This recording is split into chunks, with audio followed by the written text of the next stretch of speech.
1, 2, 3, 4. Assim que alguém estiver me ouvindo, por favor, fale 1 no chat, que eu sei que eu posso começar a live, ok?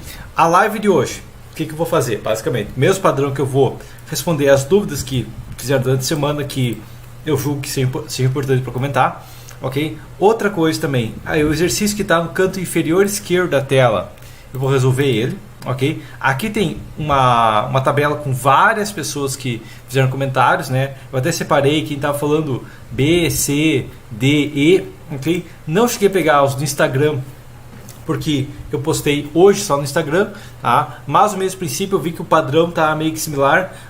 O maior embate é entre as opções D e E, mas alguns também estão falando da opção B, ou poucos, um caso falou opção C, tá? O principal está entre a D e a E, e depois eu vou comentar sobre isso, ok? Tá? Além disso, o objetivo principal dessa live, e vocês podem tirar dúvidas e tudo mais, comentar sobre coisas que vocês estão no Discord e tudo mais, é o que? Eu vou comentar sobre a NBR 6118, porque tem vários itens, já foram perguntas que me fizeram sobre o que eu discordo da NBR 6118, e eu discordo de alguns temas bem críticos do NBR 6118, e até eu mandei mensagem para a comissão da 6118, mas eu não tive resposta, e eu resolvi fazer esse vídeo também para isso, né? Porque a 6118 vai ser modificada, mas eu acredito que nem todos os temas da 6118 vão ser corrigidos.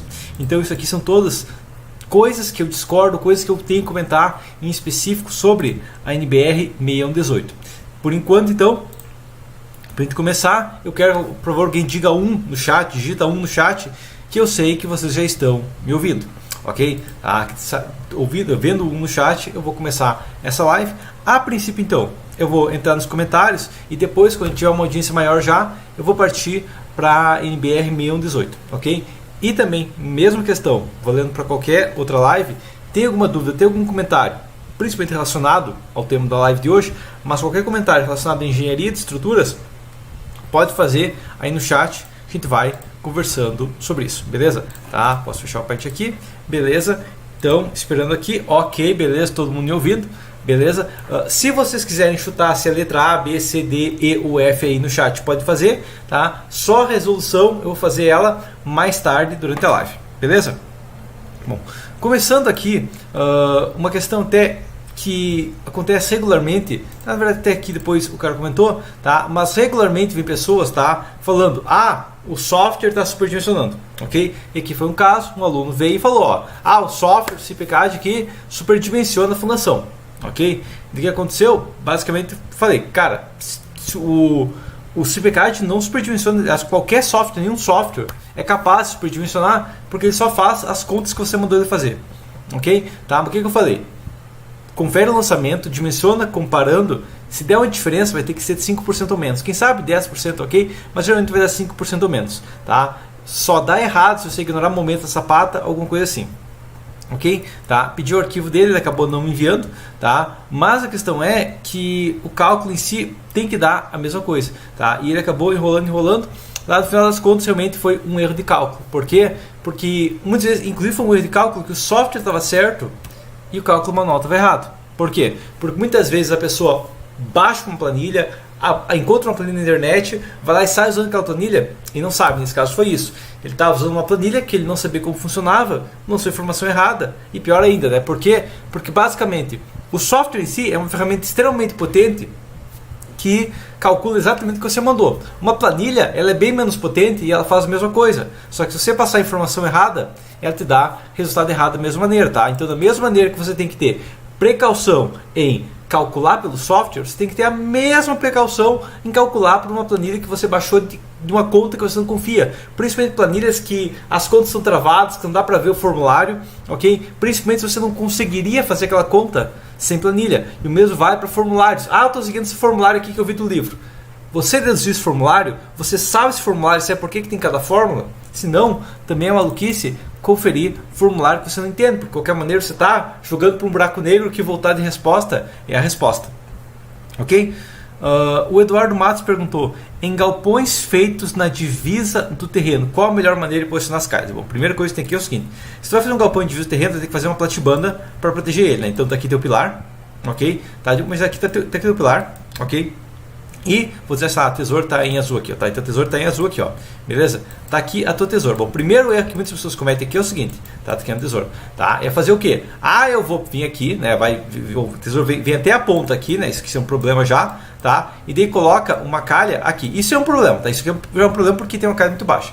O problema mais grave ainda, e isso tem muita gente que faz, que é o quê? Vem aqui, coloca um montante aqui, vem aqui e coloca isso aqui, tá? Isso é uma coisa assim, tá? Já vi muita gente fazendo isso, que também é uma maluquice. Ou pior ainda, pior pedido mais grave ainda que eu vejo muitas vezes fazendo é o que? Tá? Ao invés de o pilar ser, eu até vou voltar para cá, tá? Mas ao invés do pilar ser aqui, ó, eles vão lá, colocam o pilar, digamos, ó, a tesoura, eles fazem ainda vindo até aqui, tá? Primeiro demonstrar as questões erradas aqui, ó. Fazem uma peça assim, tá? Eliminam totalmente o mecanismo de triângulo, estragam a estrutura aqui, ó, e depois colocam o pilar aqui do lado. Isso aqui tudo é maluquice.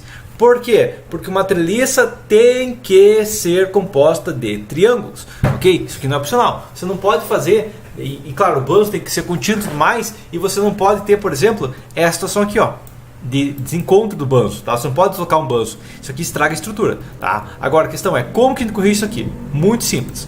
O pilar sobe, ok? E aqui você reduz a seção dele, beleza? Reduz a seção dele. O que você vai ter aqui também, tá? A tesoura chega pelo lado.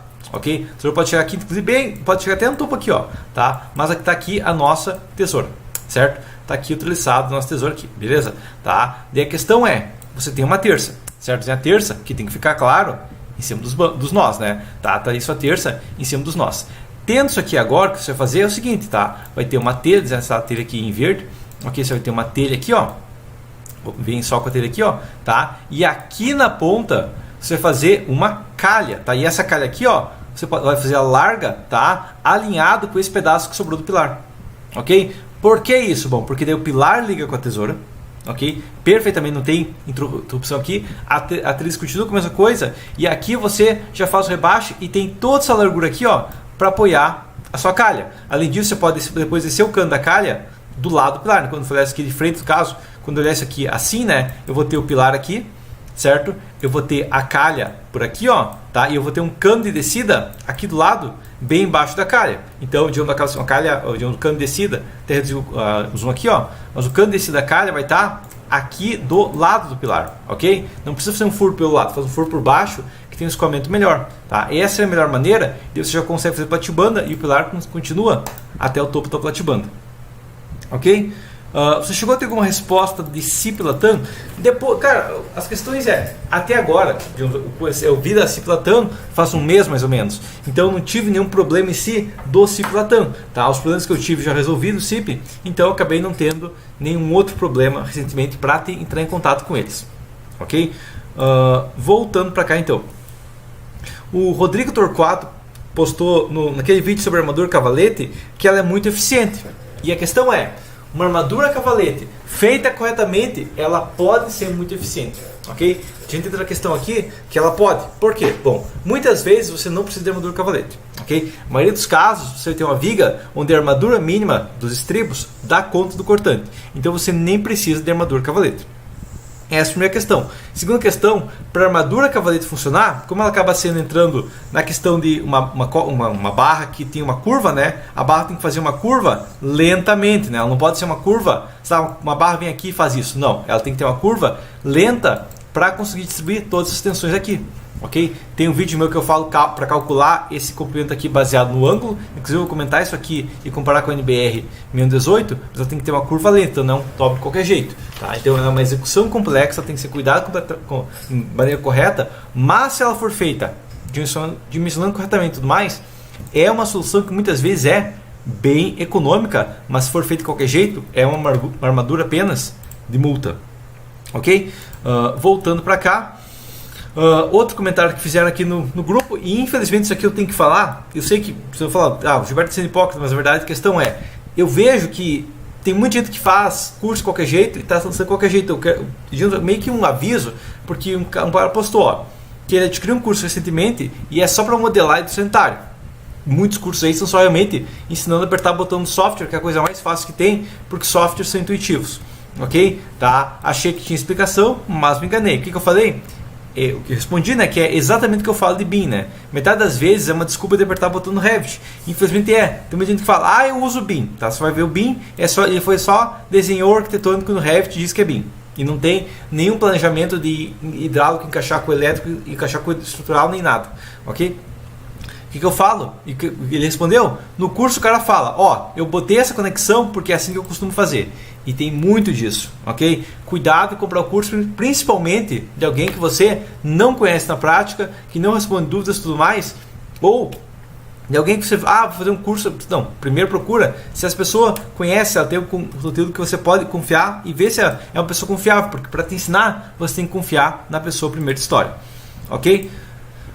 O Eric Barcelos postou a situação aqui, onde ele tem um pilar de 5,5 metros, tá? Esse pilar aqui, que fica solto num arquitetônico complexo, tá? 5,5 metros até a base. Claro, tem essa mureta aqui que veio travar, então talvez seja uns 4,80 metros, uma coisa assim, tá? E a questão é, ele tem um pilar, tá? E o arquitetônico dá um pilar de seção de 14 por 19, ok? E sabe que 14 por 19, um pilar não vai suportar praticamente nada. Tá? Claro, ele está na ponta de balanço ali, oposto a um vão maior, então provavelmente a carga dele vai ser mínima até negativa. Mas muitas vezes nesses casos específicos aqui, a gente não tem que lançar só porque o arquiteto desenhou um pilar no 3D dele, tem que lançar no meu software, no modelo de cálculo, um pilar ali. E por que eu falo isso? Porque isso aqui pode ser apenas escondido na estrutura. Eu posso apenas fazer, quem sabe, pegar um pilar ali que eu nem calculo na estrutura e só armo com armadura mínima, isso é uma opção.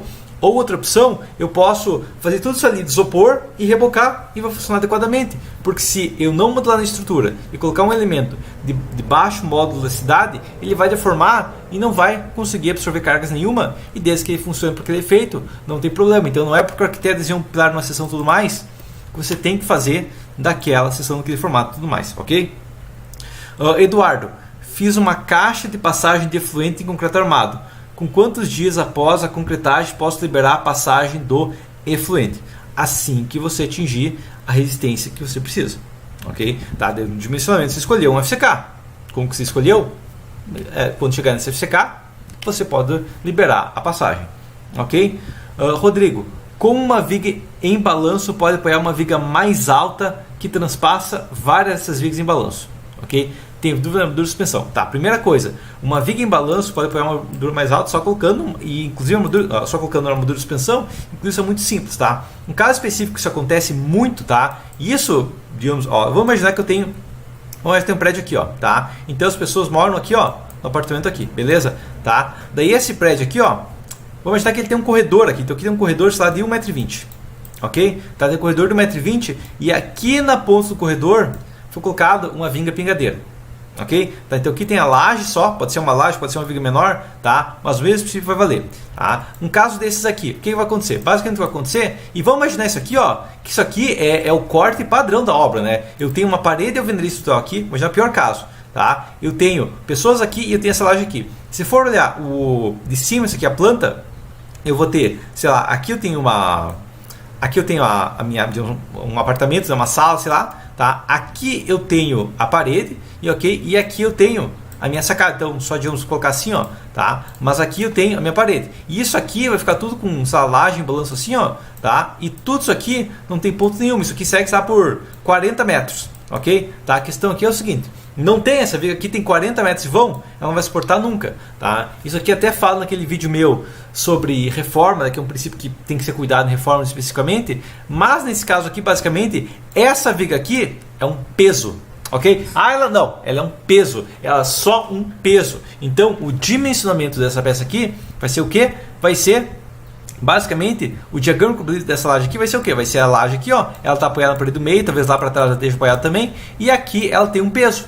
Ok, é só um peso, tá? No caso de uma viga que não tem apoio nenhum, é só um peso, tá? Agora, pode acontecer outra coisa aqui. Pode acontecer que ela tenha realmente um apoio. Vamos imaginar a planta seguinte aqui, nossa planta baixa está aqui, tá? Planta baixa mais larga, quem sabe, tá? Aqui eu tenho, vou desenhar aqui em linha reta, tá? Mas aqui eu tenho uma viga aqui também, ok? Tá? Por isso que eu falei, então, eu tenho um pilar aqui, eu tenho um pilar aqui, e tenho um pilar aqui, tá? E tenho uma viga que vem daqui, tá? A questão é, como esse balanço aqui é muito curto, essa viga aqui vai conseguir suportar essa viga aqui, tá? Daí nesse caso, vamos dizer, digamos como que está o formato lá, tá? Eu tenho uma viga aqui, sei lá, essa viga aqui tem 30 e essa viga aqui tem 50, tá? O que eu vou fazer? Bom, a primeira coisa que eu descobri é quantas toneladas essa viga aqui na vertical manda para a viga na horizontal.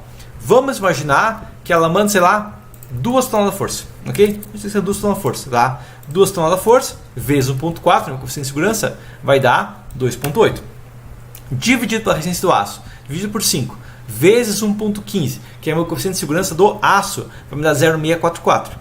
Ok? Isso aqui vai ser igual tipo, a 2 barras de 8 ou 1 barra de 10. O que eu posso fazer aqui então nesse caso? Uma coisa que eu posso fazer é, eu posso pegar, colocar uma barra aqui, ó, tá? Que vem para cá e dobra agora para cá, ok? Que daí ela vai puxar, a carga que vai estar tensionada, ela vai puxar a carga para cima, ok? Uma maneira. Ou eu posso fazer, quem sabe, duplo também, né? Eu posso vir com uma barra aqui, ó, tá? Que vem aqui, desce tipo um estribo mesmo, tá? Mas que não corre lá para dentro e sobe com a carga. Então é uma possibilidade, ok? Então tem várias possibilidades do que fazer aqui. Você tem que basicamente pegar a cortante, dividir pela resistência do aço e mandar como carga de uma barra para cima, ok?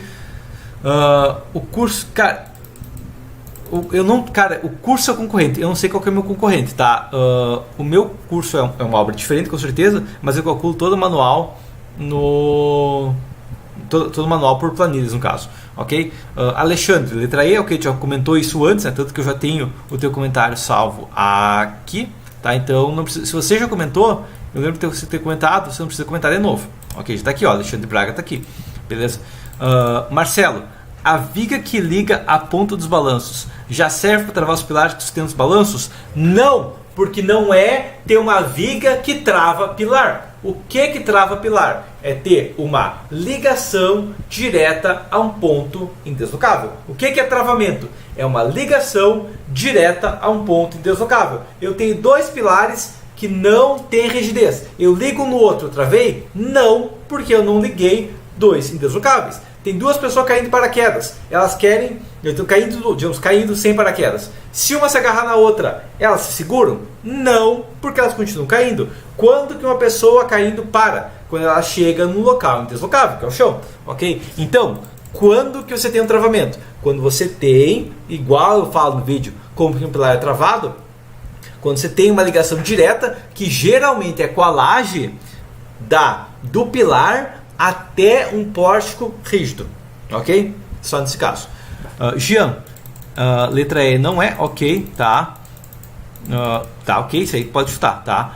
2 pessoas, sem paraquedas no caso, quer dizer, porque realmente é 2 pessoas caindo, uma se agarra na outra, elas continuam caindo, tá? A mesma coisa pensar que, eu coloco uma viga ligando 2 pilares e trava, não trava porcaria nenhuma. O que trava é ligar a um ponto de inércia absurda, que é praticamente indeslocável, ok?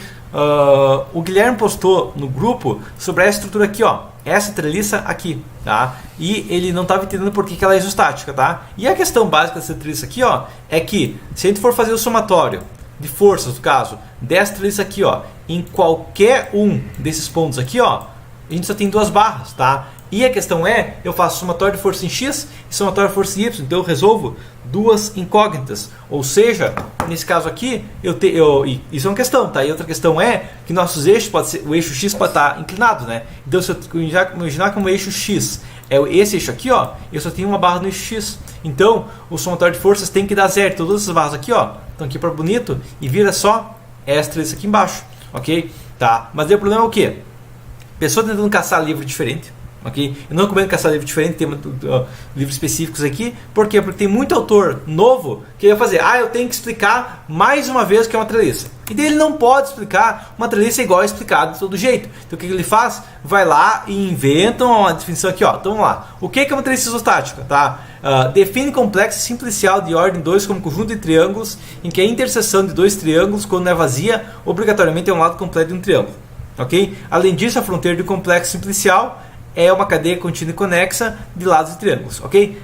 Do que eu respondi? Se você se entende por essa regra, usa ela. Mas ninguém vai entender isso aqui, porque isso é uma definição que entupiu de palavra desnecessária para parecer mais complexa, mas também para não ser cópia de outro livro, Ok? Então por isso que eu falo, lê os livros base, lê os livros de autores que tem 15 livros diferentes, que são os primeiros autores que fizeram, porque eles vão ser a base e eles vão ter definição mais lógica. Quando o outro cara vai fazer um livro sobre o mesmo assunto, ele não pode colocar a mesma definição, porque seria plágio. Ele vai lá e coloca uma definição mais complexa, uma definição mais complexa. E nesse caso aqui, é uma definição extremamente complexa, só para não ser acusado de plágio. Tá? Então por isso que eu falo, cuidado para ter esses livros secundários, terciários, quaternários aí, que mais atrapalham do que ajudam, ok? Pode definir indeslocável e insobrado. O que é deslocável? Tá? O que é indeslocável? O que é deslocável que não tem capacidade. Se tu aplicar uma carga considerável, vai ter um deslocamento muito pequeno, muito menor que outro pilar. Ok? A questão que tem aqui como base, uma questão que a gente pode ter, é, mas é um sobrado. Pouco importa, não muda. E um sobrado está travado. Não. Está travado do mesmo jeito em um sobrado, em um prédio, em um galpão, em qualquer coisa. Não tem diferença. Mas o cálculo de peça travado e sobrado não tem. Tá? A questão aqui é o seguinte: você tem seu pilar. Tá? Como que um pilar em um andar flamba? Ele flamba assim. Tá? Ele flamba por uma curva. Como que um pilar travado no meio flamba? Ele flamba assim. Tá? E a questão é, aqui que ele está travado no meio, tá? Eu tenho que ter um deslocamento praticamente zero. Ok, para gerar esse efeito, tá? E daí, claro, se tiver um travamento intermediário que pode acontecer, ele pode ter um deslocamento, quem sabe assim, ó, tá? Então ele pode, digamos, começar aqui e fazer tipo um B assim, né? Que ele tem um travamento aqui, mas não é tão adequado. Pode acontecer também, tá? Daí nesses casos aqui é um travamento intermediário. A questão é, quanto que um pilar tem de excentricidade como base, tá? Com base o pilar vai ter mais do que 2 centímetros, ok? Isso aqui é uma regra base, tá? Então se a diferença aqui, digamos, aqui tu tiver um deslocamento entre dois andares, digamos, menor do que isso aqui for menor do que 2 milímetros, a gente poderia dizer que tem um travamento, tá? Mas como que isso aqui tem um travamento com menos que 2 milímetros? Basicamente, igual eu falo no vídeo de como um pilar é travado, tá? Porque só a questão é só assistir o vídeo que eu recomendo, ou salvo para assistir depois. Eu tenho um pilar aqui, ele está travado no eixo X? Não está porque não tem viga. Isso aqui não muda nada, tá? Se eu tenho um pórtico rígido aqui, tenho outro pórtico, 2 pilares rígidos aqui, ó, e tem uma conexão direta da laje com ele, pronto, tá travado sim, ok? Se esse pórtico aqui deformar menos que os milímetros ali, sim, ele trava, ok? Essa que é a questão, tá? E a questão é ligação a um pórtico que tem capacidade de suportar cargas horizontais. Por isso que eu falo, assiste o porcaria do vídeo como o pilar é travado. Você vai entender isso aqui. Hugo, sou estudante, tenho uma dúvida, ok? Tá. Eu preciso considerar sim a paralela plana cobertura ou apenas considero os esforços perpendiculares? Ok, tá, peraí. A questão é, o vento que você vai ter é aqui, ó. Tá? Então vamos desenhar um galpão aqui, tá? Então o galpão você vai ter um galpão aqui, ó. Tá? Um galpão visto de frente, tá? Quando o vento bate nessa direção, você vai ter o quê? Vai ter, digamos, o vento está batendo nessa direção aqui, ó, tá? Vento batendo nessa direção aqui, tá? Você vai ter compressão aqui, sucção aqui e sucção aqui, tá? Essa é a regra base. E a questão é, eu tenho que me preocupar que o vento passando aqui está gerando atrito no sentido menor do galpão? Não. Por quê? Porque essa carga aqui, ó, e essa carga aqui e essa carga aqui já são horizontais de valor grande o suficiente que já vai dar uma questão base como se fosse esse específico aqui, ok? Como se fosse realmente só essa carga aqui já é bem considerável, que o atrito que tem aqui é muito pequeno, ok? Agora outro caso aqui agora, tá? Mesmo galpão, só que agora o vento está batendo, digamos aqui, ó, o vento está vindo de cima, tá? Então o de baixo, né? O vento está vindo aqui, ó, dessa, digamos, de frente do galpão. Ok? Esse galpão aqui, até desenhamos aí em perspectiva aqui, ó. Tá? Não é perspectiva ideal, perspectiva cavaleiro aqui, mas tu entendeu? Tá aqui o nosso galpão, tá? Nesse caso aqui, sim, tá? Daí você vai ter um coeficiente de atrito. Primeira coisa que você vai ter é que vai ter todo o vento batendo nessa face aqui, ó. O vento batendo nessa face aqui, ó, vai dar um atrito considerável, tá? Daí o vento explode aqui, ó, igual eu falo no vídeo sobre vento em galpões, ok? Ele vem pra cá. E depois de um tempo ele volta aqui, ó, e começa a gerar atrito aqui, ó. Então ele volta aqui, ó, e começa a gerar atrito. Quando a gente passa de 4 vezes a altura, ok? Nesse caso, a gente vai ter esse fator aqui, ó. Quando passa de 4 altura só, beleza? Tá? Ou 4 bases, então pode acontecer que 4 bases, geralmente é 4 altura que vai gerar esse efeito aqui de atrito, tá? Isso aqui está no NBR 1023, tá? E tem um outro caso também que a gente tem que imaginar, que é o seguinte, esse mesmo galpão aqui, ó. Só que esse galpão agora não é um galpão fechado, é um galpão que vai ficar, sei lá, aberto. Tem um galpão aqui, ó, que vai ficar totalmente aberto. Então é um galpão, sabe, de um rural, uma coisa assim, ó, tá? Mas ele não é um galpão fechado, tá? Nesse caso também a gente vai ter, não importa o sentido que o vento bata, a gente vai ter esse atrito lateral aqui, ó, um atrito lateral quando o vento passa pela cobertura aqui, a gente tem que considerar o vento atrito lateral, ainda tem a carga para cima aqui, ou pode acontecer também ter uma carga para baixo, depende do caso, né? Até porque o vento pode bater em outra direção, mas também tem o atrito lateral e tá tudo na NBR 6123, ok? O que pode acarretar na estrutura uma viga mais larga que os pilares, com a parede passando por fora dos pilares? Basicamente a questão é que no dimensionamento, tá? Tem um vídeo meu sobre isso, assistir esse vídeo aqui, ó, tá? Mas tem uma armadura especial que eu vou usar, tá? Esse vídeo aqui meu chamado Vigas Largas, Bielas e Tirantes, ok? Justamente esse vídeo aqui, ó, recomendo que tu assista, que vai explicar exatamente isso aqui, ok? Então é exatamente isso que tu está perguntando, ok? A parede passa fora, desde que você modele a estrutura com ela fora, ok? Jean, em lajes treliçadas, as treliças teriam que ser alinhadas pelo fato de sua base fazer compressão nas ligações. Se tiver um fator negativo, sim. A armação negativa não seria distribuída mais próxima da treliça, teria que colocar a armadura negativa em cima da treliça, ok? Ou próximo da capa ali, mas o ideal que fosse em cima mesmo, porque senão tu vai matar cobrimento. Vitor, já pensou em fazer um vídeo seu na obra? Tá? Na obra eu teria uma qualidade de vídeo muito ruim, ok? Geralmente o que eu faço, já fiz alguns vídeos onde eu tirei fotos da obra e depois comentei aqui, tá? Vários vídeos meus sobre isso, ok? Raíssa, pode comparar a figura 8 da 16868? Vamos lá, peraí, pegar aqui, primeiro pegar a NBR 16868. Vou dar uma olhada o que ela faz especificamente. Norma NBR 16868 tá aqui. Perguntou a figura 8, né? Figura 8 da NBR. Então vou abrir aqui. Figura 8, tá? Então a figura 8 fala de flexão, isso aqui é como se fosse uma viga, tá?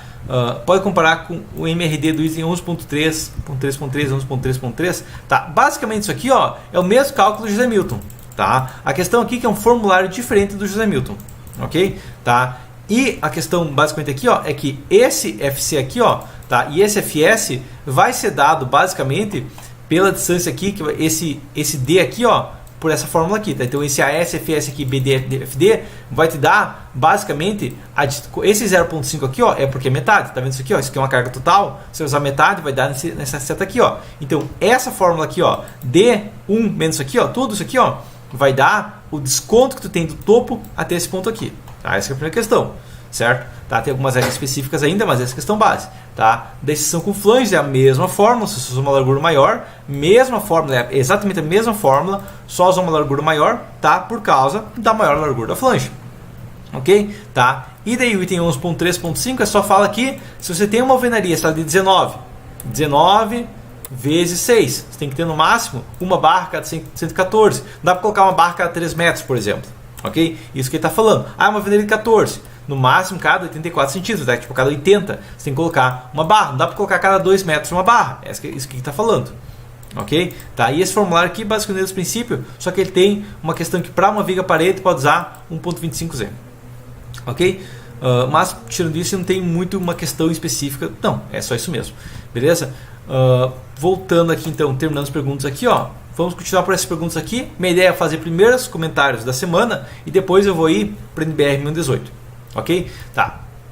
O Danilo Coelho comentou sobre isso aqui, ó, onde tem uma junta de dilatação, se ele podia depois fazer revestimento tudo junto, tá? E a questão é, se na sua obra tem uma junta de dilatação, são duas obras, ok? Imagina que o cara pergunta, será que eu posso sair fazendo revestimento e passar na obra do vizinho, continuar fazendo a parede do vizinho também, colocando cerâmica na obra do vizinho? Não pode, ok? Então, obra, digamos, uma obra de conjunto de estação, uma obra é separada da outra, ok? Essa que é a questão. Uma obra de conjunto de estação são duas obras separadas. Ignora que elas estão juntas, são duas coisas totalmente separadas, ok? Tá? Então faz a junta e você não pode emendar, ok?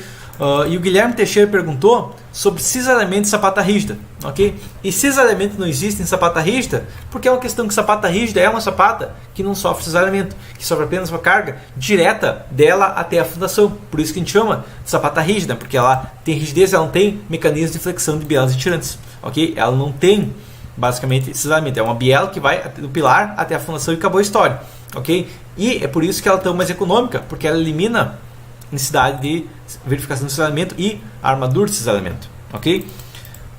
Tanto faz então usar o formulário do José Milton ou esse braço de alavanca, vai dar a mesma coisa, porque são só a questão aqui, Raíssa, é que Não importa quantos formulários diferentes tenham. Ou eles têm que dar o mesmo resultado, ou um deles está errado. Ok? Não tem como dois formulários corretos dar um valor diferente. Ok? E o José Milton não foi feito para calcular veículo concreto armado. Não. Ele foi feito para calcular a flexão, onde você tem um ponto tracionado e uma região comprimida. Ok? Basicamente isso vai valer para qualquer seção que tem esse princípio aqui. Victor, meu professor de alvenaria estrutural disse que devido à alta rigidez da estrutura, as forças de vento podem ser expressadas. Não, não podem. Tá? A questão aqui não é quantos pavimentos tem. Isso não importa quantos pavimentos tem. A questão que tem é a esbeltez. Eu posso fazer uma alvenaria estrutural de 8 andares mais rígida que uma de 4 andares. Depende do tamanho da obra. Eu posso ter um prédio, sei lá, de 8 por 12, tá? Que vai ter uma rigidez baixa em 4 andares. Eu posso ter um prédio de 20 por 30 que vai ter uma rigidez alta em 8 andares.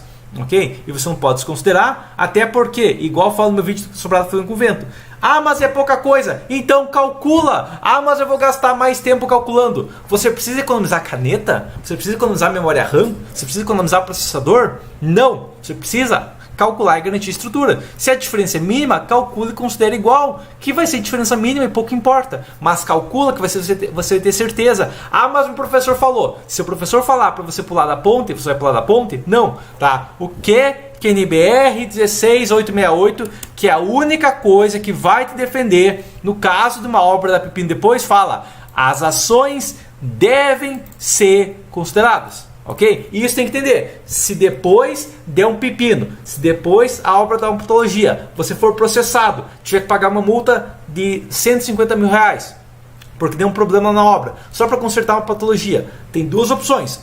Você vai falar: a norma me permite, e a número 2, meu professor disse que dava.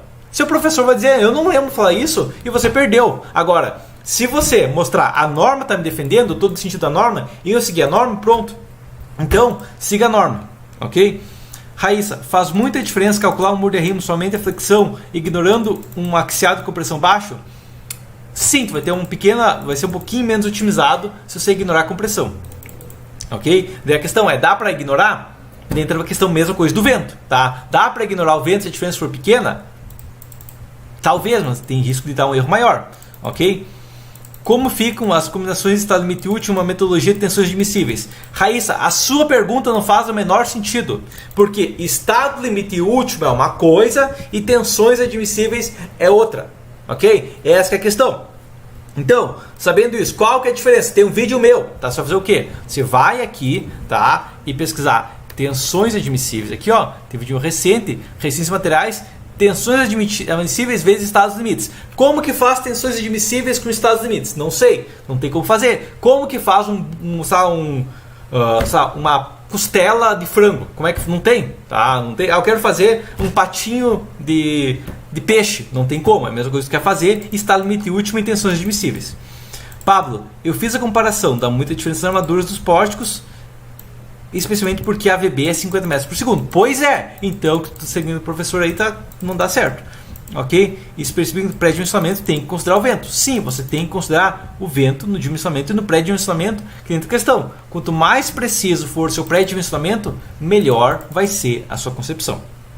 Ok? Você ignora uma parte da estrutura no pré-dimensionamento, você ignora uma parte da otimização da concepção.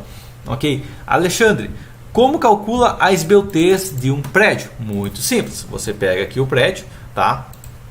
Tá aqui seu prédio, beleza? Tá? Vamos imaginar que esse prédio aqui tem 30 metros de altura e ele tem, sei lá, 6 metros de largura, ok? Muito fino, correto, tá? 30 sobre 6 igual a 5, ok? Essa é uma questão base. Vale sempre isso aqui? Não, tá? Agora vamos imaginar um outro prédio, tá? Porque tem uma questão que não vale, tá? Isso aqui vale se tiver mecanismo de contraventamento adequado, tá? Vamos imaginar que tem um prédio assim, ó. Tá? Então tem um prédio aqui, ó, tá? Então tem um prédio, digamos que esse prédio aqui, ó, tem 25 metros de altura, ok? Tá? E ele tem, sei lá, 40 metros de largura, tá? E 25 sobre 40 geralmente é. Mas vamos imaginar também, tá? Claro, vamos imaginar que isso aqui seja 8 andares, não só. Vou dizer que com 4 andares você vai entender que são 8, tá? Mas a questão aqui é o seguinte: vamos imaginar que esse prédio aqui, ó, tá? É um prédio de estrutura metálica, um prédio para mudar, uma coisa assim, ó, tá? E o mecanismo de contraventamento dele aqui é o seguinte, ó, ele tem travamentos em X aqui, ó, nessa região aqui. E essa região aqui, ó, tem 8 metros, tá? Então essa região aqui é 8 metros. 25, você vai fazer o quê? Então fazer 25 sobre 8 daí, né? 25 sobre 8 igual a 3, tá? É a largura do prédio, a altura do prédio dividido pela largura do mecanismo de contraventamento, ok? Isso que vai te dar uma esbeltez. Isso aqui como base, tu quer que seja no máximo 5, tá? Dá para fazer mais? Tem alguns casos específicos com mecanismo de contraventamento muito pesado que chegam a 9, tá? E quanto é econômico? 2, 3 é econômico, tá? Então no máximo 5, o ideal é 2, ok? Mas muitas vezes não tem como. Vai acontecer que você tem que fazer um prédio fino e alto, tá? Essa que é a questão. Voltando e sempre medindo só o contraventamento, tá? Você tem alguma lista de livros? O que é uma lista de livros? O que é um conjunto de livros? É uma bibliografia. Então você vai fazer o quê? Um mecanismo especial, tá? É uma ferramenta nova, se chama Google, ok? Você vai lá e pesquisa assim, ó, tá? Engenheiro estrutural, bibliografia, ok? Grafia, e vai ter um monte de resultado, ok? Tá vendo aqui, ó? Vai aqui em vídeos, né? E vai ter o que, ó? Dicas de bibliografia. Exatamente o que a gente está falando. Que coincidência, né? Então pode usar o Google para isso, ou melhor ainda o DuckDuckGo, funciona melhor ainda porque ele não fica investigando o que você pesquisa, tá? Quanto de engaste existe entre duas vigas que chegam de lados opostos em pilar comprido? Exemplar 2060, chega a viga 14, tá? A largura da viga um pouco importa, tá? Mas a questão é como calcular, tá? Tem outra questão. Primeira coisa aqui. Se a gente tem aqui, então já que o pilar está rígido aqui, ó, tá? Tem uma viga aqui nascendo aqui, isso aqui é uma planta, tá? Isso aqui é a planta, tá? Vamos aqui, ó, tá? Isso aqui eu estou desenhando a planta, ok? A planta que ele fica mais fácil de entender, tá? Daí você tem uma viga saindo para cá, ok? Você tem uma viga saindo para cá, tá? A questão aqui, você tem que calcular a inércia torção desse pilar aqui, ok? Tá? Calculando a inércia torção, você vai ver quanto que ele pode deformar para um certo momento, e daí você vai ter uma correlação com a rigidez da viga. Ok? Professor, fala sobre piscina? Sim, eu falo. Como que eu falo? Eu vou assim, ó. Vem aqui e eu vou digitar piscina. Aprendendo ciências estruturais, piscinas. Ok? Falei. Bibliografia elástica. Tem vários livros, tá? Mas estabilidade elástica tu não vai usar em piscina, a não ser que ela tenha um formato muito complexo arquitetonicamente. Se for uma piscina retangular, tu não precisa de estabilidade elástica nela. Ok? Se for suspensa, pode ser suportado por laje treliçada? Se tu dimensionar uma laje treliçada para suportar a carga gigante de uma piscina, pode. Juan, tem vídeos falando sobre ligação de viga metálica em balanço ancorado em pilar de concreto armado? Não, tem um vídeo específico justamente sobre essa questão, que é uma questão bem específica, tá? Mas basicamente tem que calcular uma ligação para suportar momento, ok? O cálculo manual de uma ligação com momento é bem complexo e tem dezenas de ligações diferentes para o momento, então não existe não posso fazer tipo um cálculo base que vai servir para tudo, ok? Mas tu pode seguir NBR 8800, criar o diagrama corpo livre e calcular pelo diagrama. Você já fez projetos em light steel frame? Você acredita que esse método construtivo terá mercado no Brasil? Well, I did not make yet a structural design on steel frame, light steel frame. Why? Well, because there is little market yet in Brazil. I have made lots of structural design projects on steel frame, heavy steel frame or steel frame, because there we have lots of structures in heavy steel frame, like warehouses, like steel tanks, like bridges, okay? And I have done all of three on steel frame. Agora, por que está falando inglês, Gilberto? Porque ele também está falando inglês. Porque se você está falando de estrutura metálica leve, é estrutura metálica leve. Ah, mas eu quero falar light steel frame porque é mais bonitinho e eu posso cobrar mais no projeto se eu falar isso. Não, estrutura metálica leve, ok? Você segue alguma regra de pré-dimensionamento para treliças com perfil U? Sim, assiste o meu vídeo de pré-dimensionamento. Tem uma palestra minha sobre isso, tá? Então voltamos para cá, engenharia estrutural, pré-dimensionamento. Ok? O que vai acontecer? Essa com pré-dimensionação sem chutar, ok? E também tem uma palestra interessante, mas esse aqui vai falar, tá? Mas também tem uma palestra de pré-dimensionamento aqui, ó, da Uninorte, também é minha, tá? Eu vou até modificar isso aqui e colocar o título disso aqui como sendo engenheiro estrutural também, para ficar óbvio. Mas sim, tá? Eu tenho vídeo meu exatamente ensinando como pré-dimensionar, inclusive eu demonstro pré-dimensionamento de uma de uma viga, da treliça, nesse cálculo aqui, feita com perfil dobrado, ok? Tá? Então sim, tem pré-dimensionamento, tá? Mas é o mesmo pré-dimensionamento de qualquer outra estrutura, ok? Como calcular a malha de um muro de arrimo com sistema de vigas e pilares? Tá? Você vai assistir o vídeo, problema de dimensionamento manual. Não dá para calcular na mão essa doidice. Por quê? Primeira coisa, que um sistema de salada, de misturar a viga com o pilar e esquecer que tu tem uma placa que tem que suportar a flexão, é maluquice. Tá? Então você tem que verificar se a placa suporta a flexão. Primeira coisa. Segunda coisa, igual eu falo no vídeo de problema de cálculo manual. Você tem que saber a rigidez de cada elemento. E a rigidez do elemento vai mudar como ele se comporta. Ok? Então dá para fazer uma matriz extremamente complexa para calcular isso, mas é só uma salada para inventar um sistema que não faz sentido, mas que os pedreiros do Brasil inventaram e acham que é eficiente porque eles inventaram. Não é eficiente, é caro comparado a um sistema só de alvenaria estrutural ou só no máximo pilar e alvenaria, mas tem gente que faz e acaba só custando à toa e piorando, tá? Assiste meu vídeo de problema do dimensionamento manual. Ok? Raíssa, pode falar sobre cargas dinâmicas com frenagem e aceleração e só reação? Sim, tá? Igual eu falo no meu vídeo de cargas locais, já tem um vídeo meu sobre isso, tá? Isso aqui é muito pouco crítico. Por quê? Bom, vou imaginar aqui que eu tenho uma laje, que tá aqui minha laje, beleza? Tá? E daí em cima dessa laje aqui, ó, eu tenho um veículo aqui. Tá? Então tem um veículo aqui, tá? Vou pensar que tem, sei lá, vou pegar aqui qualquer desenho aqui, eu não sei desenhar veículo, eu sou engenheiro civil, não engenheiro mecânico, tá? Mas a questão aqui, vamos pegar um veículo pesado aqui. Cadê eu pensar uma SW4? SW4 peso, tá? Qual é o peso de uma SW4? Que é um veículo bem pesado já, ok? Tá? Então, ou ele pesar também velocidade, frenagem, né? Pegar a frenagem, quanto tempo ela leva para frear, talvez tenha isso aqui.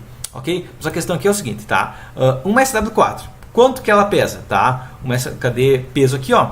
Tá? Ela pesa 2 toneladas, tá? Cheia tudo mais, vamos pensar que ela chega a 3 toneladas. Entupiu ali, colocou a sola, colocou tudo, tá? Deixa eu verificar aqui se tem frenagem aqui, ó. Tá? Aqui não vai dizer os freios em si, tá? Mas a questão aqui é o seguinte. Geralmente, vamos imaginar que ela consegue frear de 100 até 0, tá? E ela entrou ferrada ali, a 100 por hora no meio de uma garagem. Difícil acontecer. Então, estou falando de 3 toneladas de força aqui, ó, tá? E ela vai frear de 0, ela está a 100 por hora, e ela vai frear até 0. Vou colocar que ela vai frear isso aqui em 4 segundos, ok? Tá? Então ela está freando 25 km por 25 km por hora, aqui por segundo, ok? Isso convertendo para metros por segundo, 25 dividido por 3,6, ela está freando a 7 metros por segundo, ok? Qual que é a gravidade? A gravidade é 9,8. Então ela está freando a 70% da gravidade, ok? O peso dela é quanto? É 3 toneladas, dividido em 4 pneus. São 4 pneus freando. Eu estou falando de 530 kg, ok? Tá? Então o que vai acontecer é que em cada pneu, numa caminhonete maluca, no caso assim, ó, vai acontecer o quê? Que eu vou ter uma reação aqui, ó, de 530 kg, ok? Tá? E daí a questão, isso aqui é basicamente isso aqui vai gerar uma compressão na minha laje, tá? Pode acontecer de uma tração pequena, até pode, uns que vai acontecer uma tração, no caso de uma barra ali, tá? Uma barra de 3.4, que é a malha que te usa de capa de uma laje, 3.4 vezes 3.4 vezes π sobre 400, ok? Vezes CA60, 6 toneladas, dividido por 0,15, já suporta praticamente isso, ela suporta 473 kg. Ok? Tá? E a roda tem mais que 15 de largura, então você não precisa se preocupar com isso aqui, a não ser, é claro, que essa frenagem aqui vai gerar cargas horizontais globais em estrutura que são menores que o vento, tá? Então se você modelar para vento, não precisa se preocupar com esse fator específico aqui, beleza? Voltando para a transição aqui, sacada de 1,5 m com viga em balanço com chanfrado, começando na linha neutra. Não tem como começar na linha neutra, é impossível começar na linha neutra, porque uma viga aqui, ó, uma viga é como? Tá?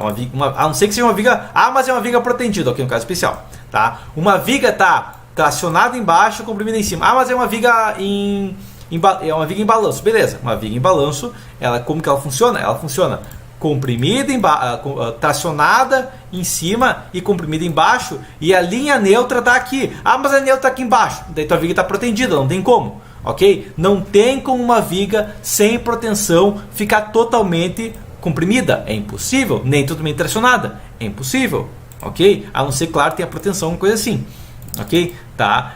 Determina a altura total da viga do engaste. Isso pode, tá? Mas a questão é, mesmo na ponta, ela não começa na linha neutra. Ela vai começar, quem sabe pode começar com 10 centímetros, mas eu tenho uma, vamos pensar a viga aqui, ó.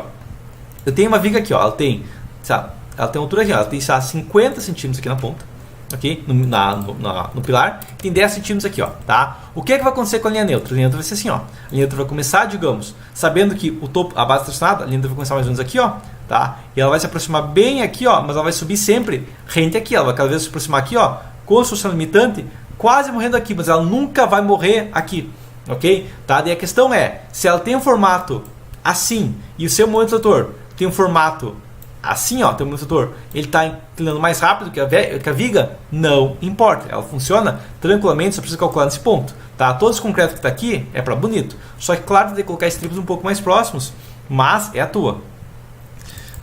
Tiago, na verdade, algum vídeo ensinando a calcular sacada e balanço acima de 1,5 m?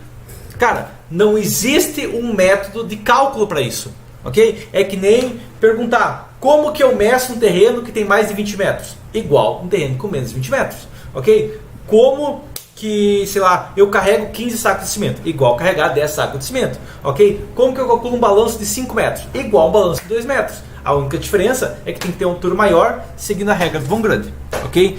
Jean, seu curso de galpões e estruturas metálicas dá uma base para outros tipos de estrutura em aço? Sim, tá.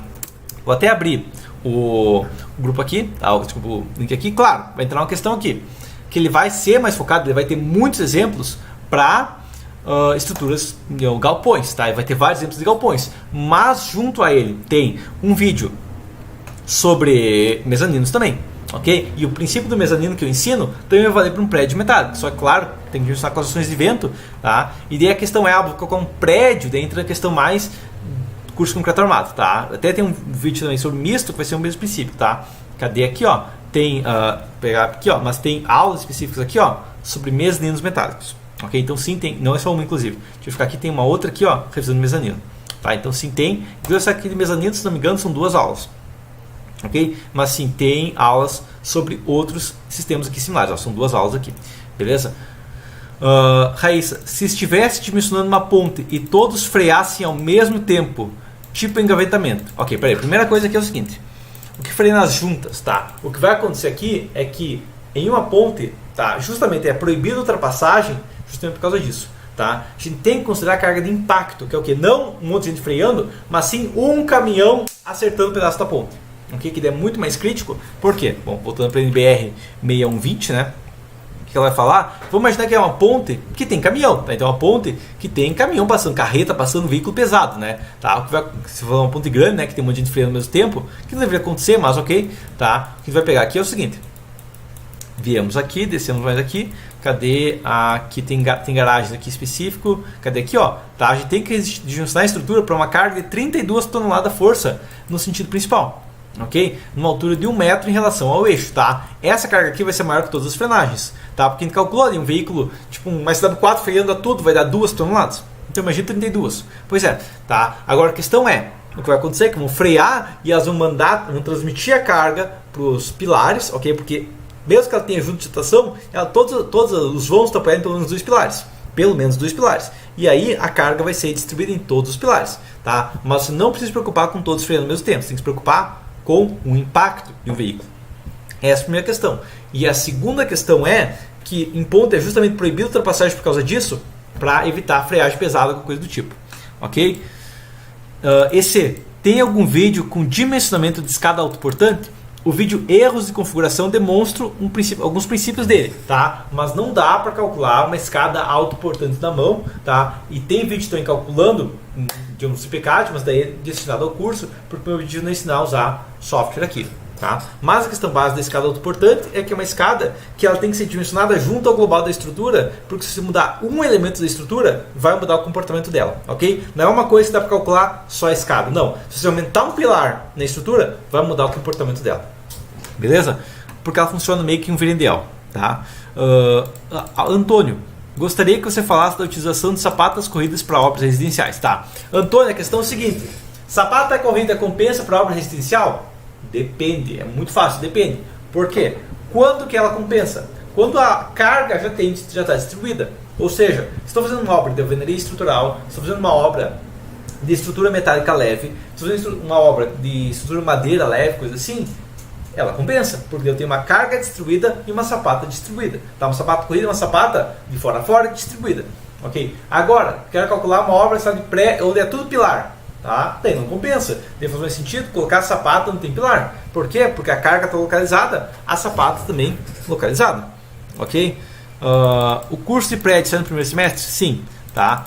Como se considerar no cálculo a torção na viga gerada pela laje?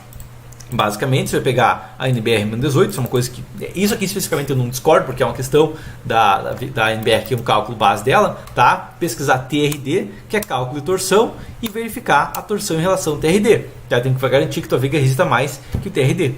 Ok? Torção aqui, torção pura, e depois ele tem torção combinada com cortante. Até no meu vídeo de cálculo de escada flutuante, eu demonstro exatamente isso aqui. Beleza? Em um sobrado, posso armar minha laje em uma única direção? Todo sobrado com laje treliçada é armado em uma direção apenas. Isso é um padrão que realmente, tá? Todo sobrado armado com laje treliçada está armado a laje só em uma direção. Ok? Ah, mas eu quero trabalhar com laje maciça. Ok. Daí a pergunta é, por que motivo lógico você quer fazer uma laje que te dá a opção de trabalhar com duas direções em uma só? O único motivo que eu consigo imaginar é você odeia seu cliente e quer estragar a obra dele, quer gastar dinheiro à toa. Porque uma laje maciça vai ser bidirecional, aproveita ela nas duas direções. Essa é a primeira questão. Segunda questão, se você vai colocar uma laje maciça, uma coisa assim, ou você tem que armar nas duas direções obrigatoriamente pela norma. Ok? Tá? Então você não pode armar só em uma direção se for uma laje bidirecional. Ok? Raíssa, em análise estrutural, o eixo centro de gravidade, uma laje maciça não coincide com o centro de gravidade das vigas de apoio. Correto. Tá? A laje sofre esforço axial? Não. Tá? A questão aqui é o seguinte, vamos imaginar, entra a questão aqui. Vamos desenhar primeiro a seção, né? Vamos imaginar que estou falando de uma laje maciça, uma coisa assim, tá? Mas pode ser qualquer laje, tá? Se isso aqui fosse uma laje treliçada, seria o mesmo princípio. Ok? Vamos imaginar que isso aqui é uma viga, né? E estou falando isso aqui, ó. Na planta estou falando isso aqui, ó. Que tá, digamos, é a laje aqui, ó. Tá? E tá chegando no pilar aqui, ó. Essa viga, estou olhando aqui um corte bem aqui, ó. Bem onde eu tenho o máximo negativo. Ok? O máximo positivo também valeria. O que vai acontecer aqui é o seguinte, tá? A minha laje aqui, ó, ela vai estar tracionada no topo, comprimindo na base. Tá? Então o eixo aqui, ó. Se eu for pensar, o eixo dela tá aqui, ó. Tá? O eixo neutro aqui, ó. A linha neutra aqui. Tá? Daí o que vai acontecer aqui? O que vai acontecer aqui é o seguinte, ó. Tá? No nosso cálculo, imaginar que o eixo da nossa viga vai estar aqui, ó. Tá? Mas não pode acontecer isso. O que acontece na prática é o seguinte aqui, ó. E isso aqui é uma simplificação e na prática a gente tem o seguinte aqui, ó.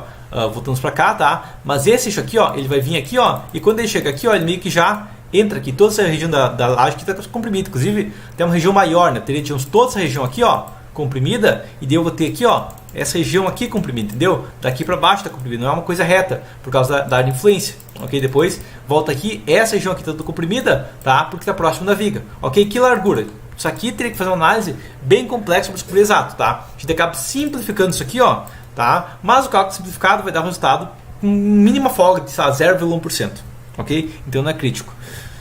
Antônio, em laje treliçada é mais efetivo aumentar a seção da laje treliçada e deixar uma vigota sendo numeral ou fazer dois trechos e armar o negativo na viga? Sempre é mais econômico armar laje com laje. Engastar uma laje em outra laje e não laje engastada na viga. Porque laje engastada na viga vai gerar torção na viga que vai exigir estribos bem pesados, a não ser que sua viga seja bem larga. Ok? Voltando para cá, tá? O Everton chegou a postar no grupo, né? Uma obra assim, ó, que é o que? Tá? Que o cliente quer tirar a parede, ok? Quando alguém te liga e fala, eu quero tirar uma parede, você pergunta, quando que eu calculei essa obra? Essa é a primeira coisa que você tem que perguntar. Tá? Por quê? Tá? Sua parede da viga está apendicitamento. Daí a questão é, dá para sair removendo pedaço da obra que você não calculou? Não, porque não é só obra. Ok? A questão aqui é o seguinte, algum engenheiro calculou isso aqui. Essa é a melhor hipótese. Tá? Se alguém calculou, ele que fala se dá para remover a parede ou não. Porque ninguém te liga, ou será que dá para fazer dá para concretar a laje aí do quinto andar se você não faz prédio? Ninguém vai te ligar. Ok? Só liga para o engenheiro que está cuidando do prédio. Ok? Ninguém liga para você e pergunta, semana que vem é cirurgia de coração? Não te pergunto porque você não faz cirurgia de coração, ok? Mesma coisa, remover parede. Remover parede, deve falar com o engenheiro original. Não tem engenheiro original? Se fizer se você encostar o dedo lá, tudo é culpa sua, ok? E a regra base é, já redimensionou toda a estrutura? Se não, se passar com toda a estrutura redimensionada, ok, mas tem muito maluco que não faz isso. Ok? Afonso, você adota a consideração do Schust? Não, eu não adoto o Schust. Que aplica uma pequena parte das cargas agitoriçadas em vigas? Não, porque ele tirou isso, desculpa, mas é a mesma coisa que eu respondi outra live da bunda. Ele inventou isso aí, ele tirou uma regra, mas é 30%. Ele pergunta pro Schust, por que 30%? Porque mais ou menos, geralmente dá mais ou menos isso. Ok? Isso não é engenharia, isso é chute, ok? O Schust fala isso como chute. Isso viola a NBR 1018, inclusive, ok? Isso é um chute do Schust e não está correto, porque diferença de altura da viga vai dar um resultado diferente. Ok? Rafael, cortina de estaca junta postas tem limite de altura para uso sem execução de tirante? Não, não tem. Tá, a questão é o seguinte, que para uma cortina de estacas, você vai pegar a altura da cortina e multiplicar por 15%. Okay? Esse é o diâmetro da tua estaca. Mas é 10 metros de altura. Multiplica por 15%. Esse é o diâmetro da tua estaca. Ok? Dá porque você vai fazer com 12%, 10%. Com 10% vai ficar uma estaca mais pesada, mas dá para tentar. Mas a questão base é que não tem limite, tá? Não tem limite. Qual que é o maior voo que dá para vencer? Não tem, tá? Você já viu aquele vídeo do Chaves, onde ele vai fazer uma competição da Chiquinha contra o Chaves, que é quem fala o maior número? Pois é, qual que é o maior número que dá para dizer? Não sei, dá para dizer qualquer número, ok? Então não tem maior voo que dá para vencer, não tem isso, tá? A questão é até que ponto é econômico, é uma questão de cálculo, de orçamento e tudo mais, e não de engenharia em si, ok? O Danilo Coelho perguntou naquele vídeo meu sobre Radier, onde, imagina que eu tenho um radier, tá? Mas a carga do radier é excêntrica, né? Por exemplo, vamos imaginar que eu tenho assim, ó. Eu tenho uma obra que ela é assim, ó. Tem uma obra que é assim, ó. Então ela é mais larga em um ponto, mais fina na outra, tá? E eu tenho um radier aqui embaixo. Primeira coisa que a gente pode fazer aqui, para garantir uma estrutura com deslocamento, porque essa estrutura aqui dessa maneira, ela vai ter um recalque, ela vai ter uma deformação, né? Assim, ela vai ter uma pressão maior aqui nessa ponta, vai deformar mais essa ponta. Mas a questão é, como que eu consigo contornar isso? Bom, primeira coisa é fazendo uma saia aqui, alargando meu radinho para cá, uma possibilidade.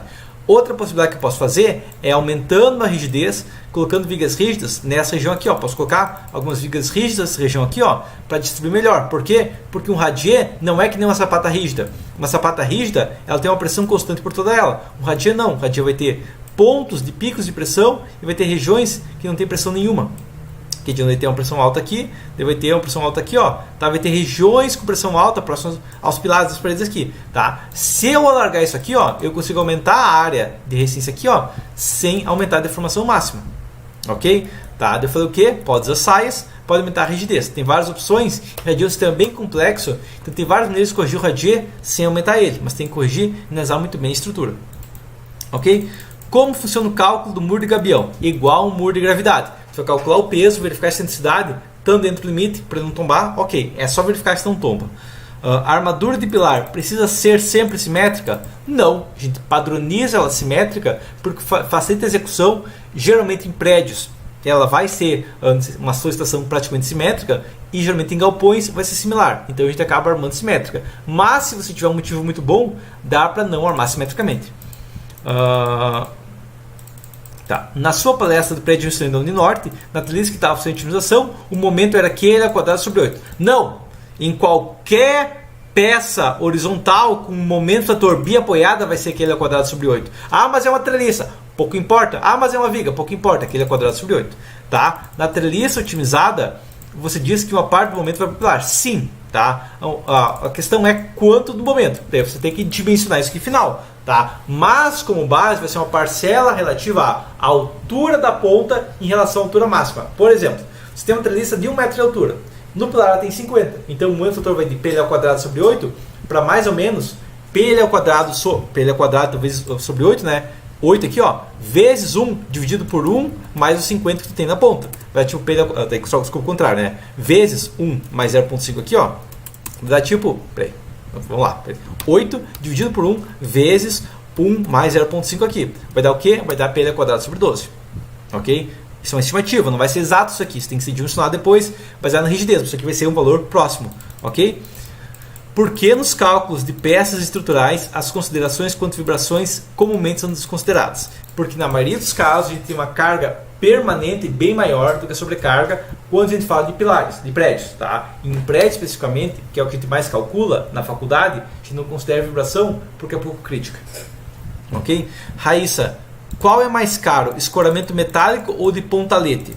Não sei, depende de cada caso. Eu não estou fazendo orçamento, ok? Tem que verificar quanto custa a madeira na tua região. A madeira na tua região é barata ou cara? Eu nunca pesquisei quanto que custa a madeira na cidade da Raíssa, ok? Então eu não sei o custo da madeira na cidade da Raíssa. A questão base é que geralmente vai acontecer que se a madeira for mais barata, tu vai trabalhar com pontalete, ok? João, como instalar ar-condicionado em todos os apartamentos de um prédio que foi projetado sem previsão para ar? Muito fácil, aqui é incrivelmente fácil. Você pega o telefone, liga para o engenheiro que calculou e fala: você fez cagada, vem corrigir, beleza? Essa é a primeira coisa que você vai fazer, tá? Agora, entra a questão, pode fazer um ar-condicionado, tem duas opções. Tem o ar-condicionado de janela, mas também tem o ar-condicionado que tem a parte externa e interna, que é só conectado por um tubo de 50 milímetros, tá? Então você pode só colocar esse ar-condicionado menor, tá, com o tubo menor, tá? Mas se você for trabalhar com o ar-condicionado de janela que tem que fazer aquela abertura grande, você tem que ligar para o engenheiro e falar: ó, você fez cagada, tem que corrigir, ok? E ele tem que achar um jeito de corrigir. Como? Ele pode reforçar, ele pode ter várias maneiras, depende de cada caso. 2 pregos na ligação de madeira já é um engaste? Já é um certo engaste, proporcional à força e à distância deles, tá? Mas aí a questão é: eu tenho um prego que suporta 100 kg a 5 cm um do outro. Bom, 100 vezes 5 vai dar 500 kg força centímetro, que vai ser 0,5 tonelada força centímetro, que vai ser 0,005 tonelada força metro. Se for um momento menor que 0,005 tonelada força metro, vai firme. Hélio, no caso de uma laje inclinada com degraus, formando uma arquibancada, para uma galeria de um templo religioso, pouco importa se vai ser religioso ou não, tá? Alguma sugestão para reduzir o peso próprio dos degraus? Pode colocar enchimento, tá? Pode colocar vigas mais próximas, pode afinar ela. Agora a questão é, faz o vão menor ali, tá? A questão é, faz o diagrama de corpo livre e tenta encontrar o valor menor. Geralmente o que é econômico, o jeito mais econômico que tu vai fazer aqui é o seguinte, ó. Tá aqui tua arquibancada, tá aqui tua arquibancada, vou dizer aqui mais reta aqui, ó, tá? Mas tá aqui a tua arquibancada assim, certo? Tá? O mais fácil que eu consigo imaginar vai ser o quê? Você vai fazer uma laje treliçada aqui, ó, tá? Várias lajes treliçadas aqui, ó, tá? E você vai preencher esse buraco aqui, ó, de tijolo, ok? É o mais barato porque a laje treliçada é a laje mais leve que tem, ok? Pilar nascendo em muro de contenção de concreto armado é antieconômico? Não, sinceramente, tá? Mas o ideal é que ele nasça num ponto de alta rigidez ali, porque senão vai ser uma rótula na base do pilar, ok? Antônio, em obras residenciais com a carga axial no máximo 30 toneladas de força, pouco importa as toneladas em si, só importa o diâmetro da estaca, tá? Fica mais econômico considerar um bloco de uma estaca ou 2 estacas? Sempre é mais econômico uma estaca. Por qual motivo? Porque uma estaca você vai pagar pela estaca.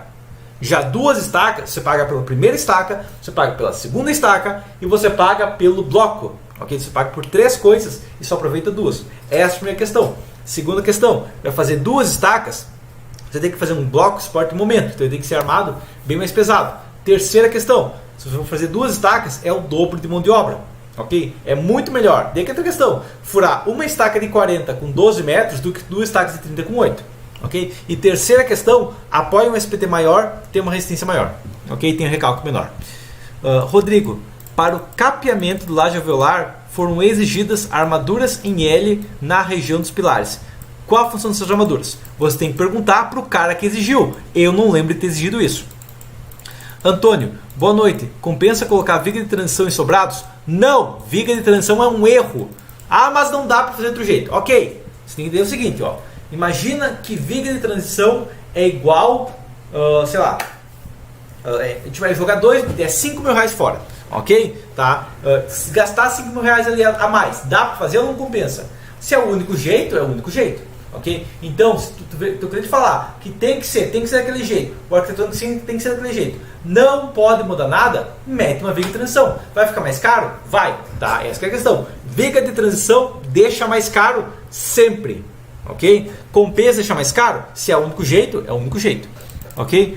O que é F''M Specify Resistance e Ultimate Resistance? Tá? Specify Resistance é o que? É a resistência especificada. É o nosso FCD. E Ultimate Resistance é a resistência última, né? Quando a estrutura falha. Tá? Isso aí não tem a ver com dureza estrutural, isso aqui tem a ver com estado limite último. Pablo, professor, vai dar tempo de falar? Sim, eu não tenho hora para acabar isso aqui. Eduardo, um pilar que sofre momento de um lado, só como no vídeo da regra do vão grande 2. Pode ser exemplo de uma armadura não simétrica? Pode. Tá? Já usei alguma obra? Não. Israel, o estudo da influência da vibração em estruturas de concreto armado seria viável? Ele é bem complexo, Israel, então eu não recomendaria fazer uma coisa tão ampla. Você pode fazer, quem sabe fazer um exemplo mais simples, por exemplo, estuda a influência de vibração em uma viga de uma obra. Okay? Então você pode pegar uma obra, um projeto estrutural que já existe, calcular em uma viga esse efeito, ou em algumas peças, umas poucas peças, não na obra inteira. Raíssa, qual foi o maior momento fator de viga que você já fez em um projeto de concreto armado em edificações residenciais? Em torno de 100 toneladas de força métrica, acredito que o maior, que era um vão de 11 metros. Rafael, tem vídeo no canal sobre dimensionamento de pilar de concreto armado para galpão? Não. Tem o vídeo de pré-dimensionamento. No vídeo que eu citei de pré-dimensionamento. Tá? Você vai fazer o quê? Você vai vir aqui e olhar justamente isso aqui. Tá? Que tem pré-dimensionamento. Tá? Mas o dimensionamento em si da seção é igual. Você tem que calcular ela separado. Tipo F-Tools, alguma coisa assim, porque é uma estrutura rígida. Okay? Não é só um cálculo manual ali, porque se você modificar a treliça, por exemplo, modifica o esforço pilar.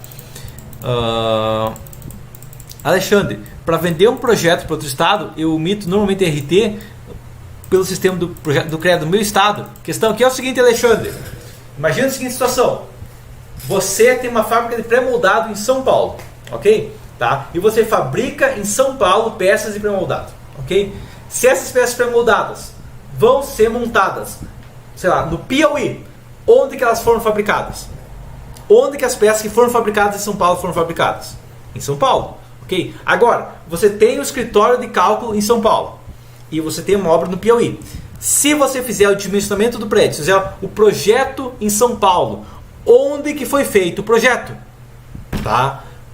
Gabriel, já trabalhou com o SAP 2000? Não. Recomendo? Eu não recomendo nada, porque tem que depender, vai variar do que você precisa. Tá? Recomendo o SAP 2000? Cara, eu não sei, eu não te conheço para saber se você precisa do SAP 2000.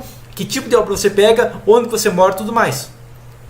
Alberto Castro, artigo 42.2. A RT referente à prestação de serviço, que vê-se em Código de Trindade, pode ser registrado no CREA, sim. Tá? Lá vem chumbo. Ok, tá. Voltando para cá, eu tenho algumas dúvidas ainda aqui. Tá? O Mário Marcelo passou só para aqui, que pela imagem aqui a gente vê uma maluquice. Que é o quê? Maluco achando que viga de transição é uma viga com pilar em cima. Ok? Momento fator positivo bem em cima do pilar, porque isso aqui é um pilar que não sabe que está nascendo um ponto rígido, porque não está. Ok? E aqui entra a questão. Primeiro, né, o que o Marcelo fala, né? Ele acha que é maluco, mas realmente a questão é: tem muito apertador de software que só lança qualquer coisa, lança o pilar para bonito e o pilar está aqui para bonito.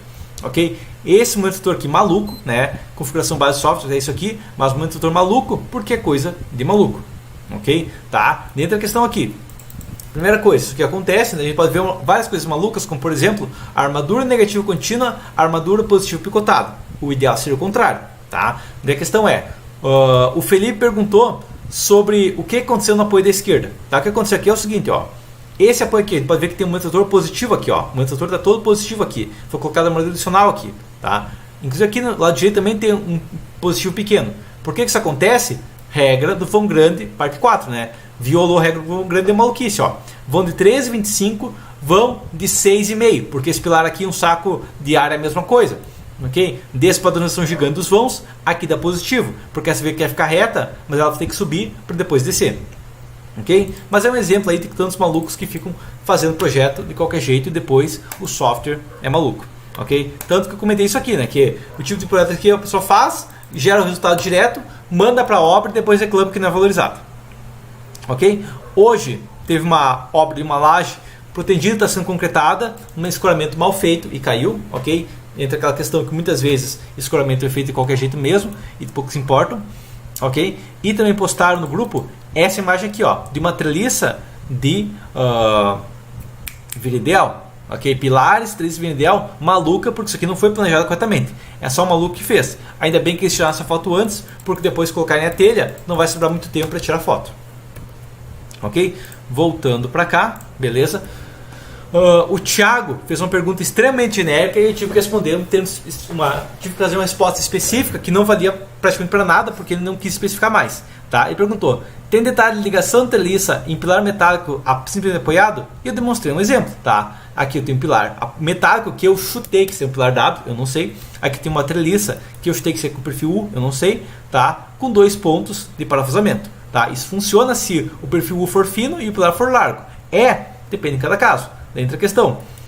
Ligação tem que ser analisada caso a caso, baseado no encaixe de cada perfil. Isso aqui é um exemplo, mas vai valer em casos bem específicos. Não tem um tratamento de ligação genérica que vale para tudo, senão não teria estudo de ligação. Jean, falando em viga de transição, o pilar na CN-viga se comporta como se fosse uma viga de Wendel? Se comporta como um montante de uma viga de Wendel, sim. Ele consegue segurar a deformação da viga? Ele consegue segurar um pouco se ele for bruto o suficiente. Ok? E se ele estiver posicionado na posição correta, que muitas vezes ele não dá, só coloca o pilar de qualquer jeito e daí não dá certo. Assiste meu vídeo sobre viga de Wendel, eu mostro como te ensinar uma delas, tá? Mas não é econômico tu achar que o pilar vai salvar a viga, não vai, tá? Para ser econômico, pilar na viga vai ter que ser uma viga cara para burro ainda, tá? Tem duas opções, ou cara, muito cara, que é uma viga gigante, ou que quebre o banco, que daí é o pilar de Wendel ali de qualquer jeito, ok? Raíssa, como fica a ancoragem de um mecanismo de Wendel em um balanço de sobrado? Pouco importa se é um sobrado, tá? A questão aqui é o seguinte, vamos lá. Não importa o tamanho da obra. Vamos imaginar aqui, ó, tá? Eu tenho minha viga aqui, eu tenho outro pilar aqui em balanço, tá? E aqui na ponta do balanço que tem outra viga aqui, tá? O que vai acontecer? Vai acontecer que é o seguinte, qualquer ligação aqui, ó, o ferro da viga aqui e liga aqui. Esse ferro vem aqui, ó, e ancora aqui. Aqui eu tenho que ter uma largura considerável. Dá para fazer um pilar de Wendel com 20? Não! Tá? Pilar de Wendel com 20 não funciona. Pilar de Wendel, ele tem que ter, se a viga tem 50 de altura, o pilar de Wendel 50 de altura também. Ok? 50 de largura no caso, tá? Senão é maluquice, não funciona direito. Tá? Daí o que vai acontecer aqui é a armadura pilar. Mesma coisa, a armadura pilar aqui, ó, em azul claro. Ela ancora aqui na ponta com uma dobra, desce e ancora com a dobra. Aqui e com a dobra. É tudo isso aqui, é sempre assim que ancora. Tá? Basicamente é isso que vai fazer em qualquer peça. Daí aqui embaixo, mesma coisa. Vem aqui e dobra para cá, vem aqui e dobra para cá. Tudo isso aqui tem que ter largura suficiente para ancorar adequadamente. Ok? Porque senão é só uma maluquice de quem só aperta o botão. Alexandre, mas por sua pergunta genérica, geralmente pilar de concreto de galpão apresenta seção quadrada ou retangular? Geralmente retangular, eu só demonstrei de maneira simplificada na palestra de pré-dimensionamento como quadrado, tá? Mas geralmente é retangular, não faz sentido. Muitos casos raros vai valer quadrado, tem casos que se equivalem, mas não é muito raro. Xamãs, no caso de vigas metálicas e laje de vigotas, caso eu coloque conectores nela, eu vou ter efeito de torção? Depende da viga, porque se for uma viga de perfil W, não, porque ele não tem rigidez de torção, tá? Depende da rigidez da viga. Jean, no meu caso ainda é melhor ele bem armado, segurar um pouco a deformação da viga do que rotular. Rotular é proibido, tá? Mas a questão é melhor tu fazer o pilar para suportar compressão e viga para flexão. Dá para usar o pilar para flexão? Sim, dá, mas é melhor a viga para flexão porque ela tem uma altura maior. Ah, mas eu vou fazer um pilar com 2 metros de largura. Opa, aí dá, mas daí tá fazendo um pilar gigante, então vai aumentar o peso que tem na viga, ok? Ferragem do pilar em caso desses, tá? Mas expliquei. Como você reduz, você elimina a porcaria da armadilha de rigidez que você está fazendo. O que você está fazendo? Tu está fazendo uma armadilha de rigidez, tá? Você está vendo um pilar e está aumentando ele para reduzir o aço. Não funciona. Você tem que diminuir ele para reduzir o aço, porque um pilar, um montante de Wendel é uma armadilha de rigidez. E como você melhora mais ainda, faz uma viga alta, tá? Viga de transição não é uma viga apoiada em pilar. Que suporta um pilar. Se você acha que uma viga de transição é uma viga que suporta um pilar, é por isso que tua obra está mal dimensionada. Uma viga de transição é um monstro de uma viga gigante para burro que vai um caminhão de concreto em cada vão dela que suporta um pilar, ok? Se você acha que é uma viga de 14 por 40 e coloca o pilar em cima, tá aí o motivo que tua obra está caindo, ok? E teu pilar está tão armado, beleza? Voltamos para cá, tá? Foi comentado também no grupo, isso aqui foi uma discussão enorme, mas a questão é, um cliente pediu um orçamento e não quer passar o DWG. Ok? A questão disso aqui é o seguinte, tá? Primeiro que é uma coisa que vai dificultar o serviço da pessoa, tá? Mas a questão principal é, ele falou com o cliente e o cliente não quer passar os projetos em DWG porque o arquiteto está concorrendo, ok? Então isso aqui foi uma trapaça, na verdade, do arquiteto. O que eu costumo usar como base? Se eu vou fazer um orçamento mais qualquer coisa, eu peço o projeto arquitetônico, peço os projetos com base para me analisar. Okay? Se o cliente não quer me passar, eu passo um preço, mas eu falo, eu preciso da WG para fazer o projeto. Geralmente é que eu falo o quê? Que para fazer o serviço, eu preciso da entrada, eu preciso do ensaio SPT e eu preciso do DWG, o arquitetura de DWG. Se não me passar, não contou a entrada. Tá? Vai valer, tipo, o prazo é de 30 dias depois de passar tudo isso. Tá? Tem engenheiros que cobram mais, tem uma opção, tá? Mas a questão é, para orçamento até eu aceito de um arquitetônico ali, falando que, dependendo do caso ali, se tivesse DWG, tem um orçamento mais preciso. E geralmente coloca um pouco para cima, também porque quando o cliente não quer te passar as informações, ele pode estar escondendo uma informação que pode piorar para você.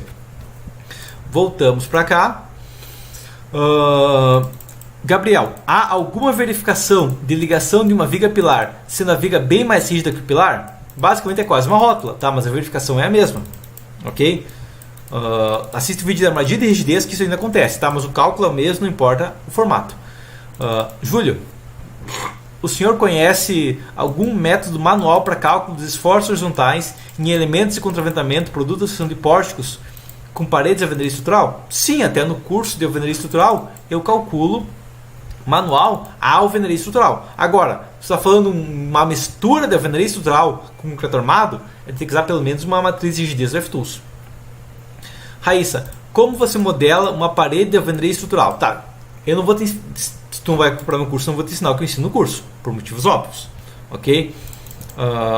Agora, eu não trabalho com base, eu trabalho com o modelo das placas em si, tá? E sigo em 16868, ok? Voltando para cá, terminando as perguntas agora.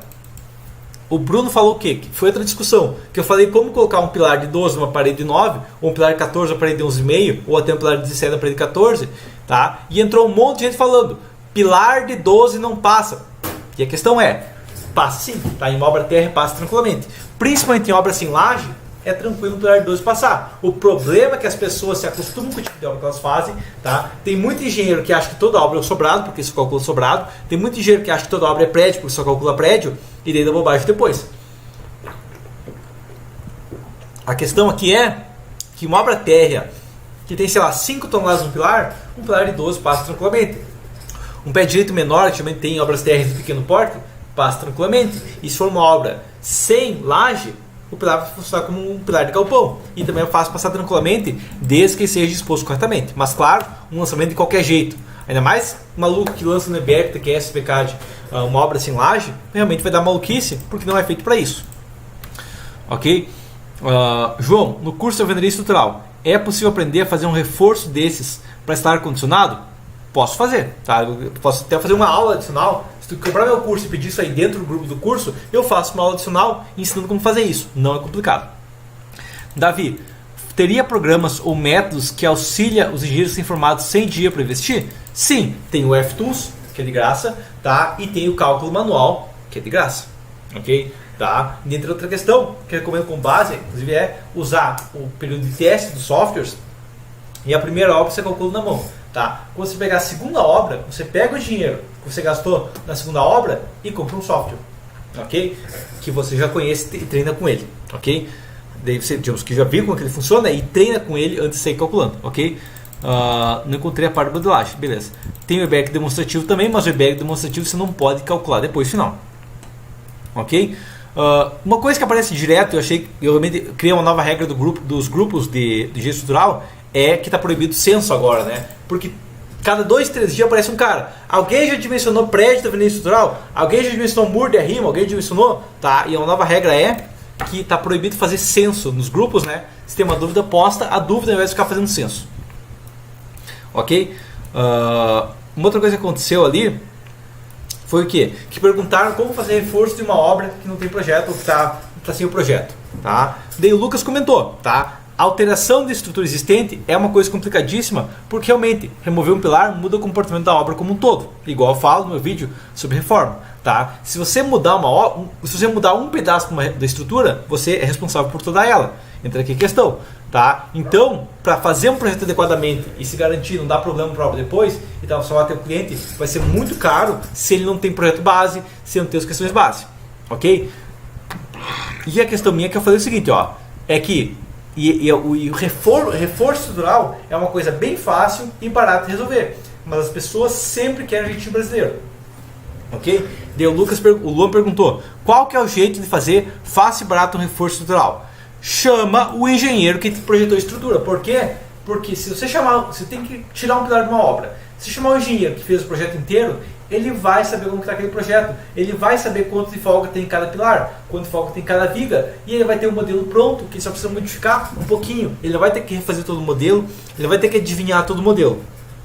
Ok? Tá? Então isso, vai fazer um reforço, contata o engenheiro que fez o projeto e não qualquer outro engenheiro.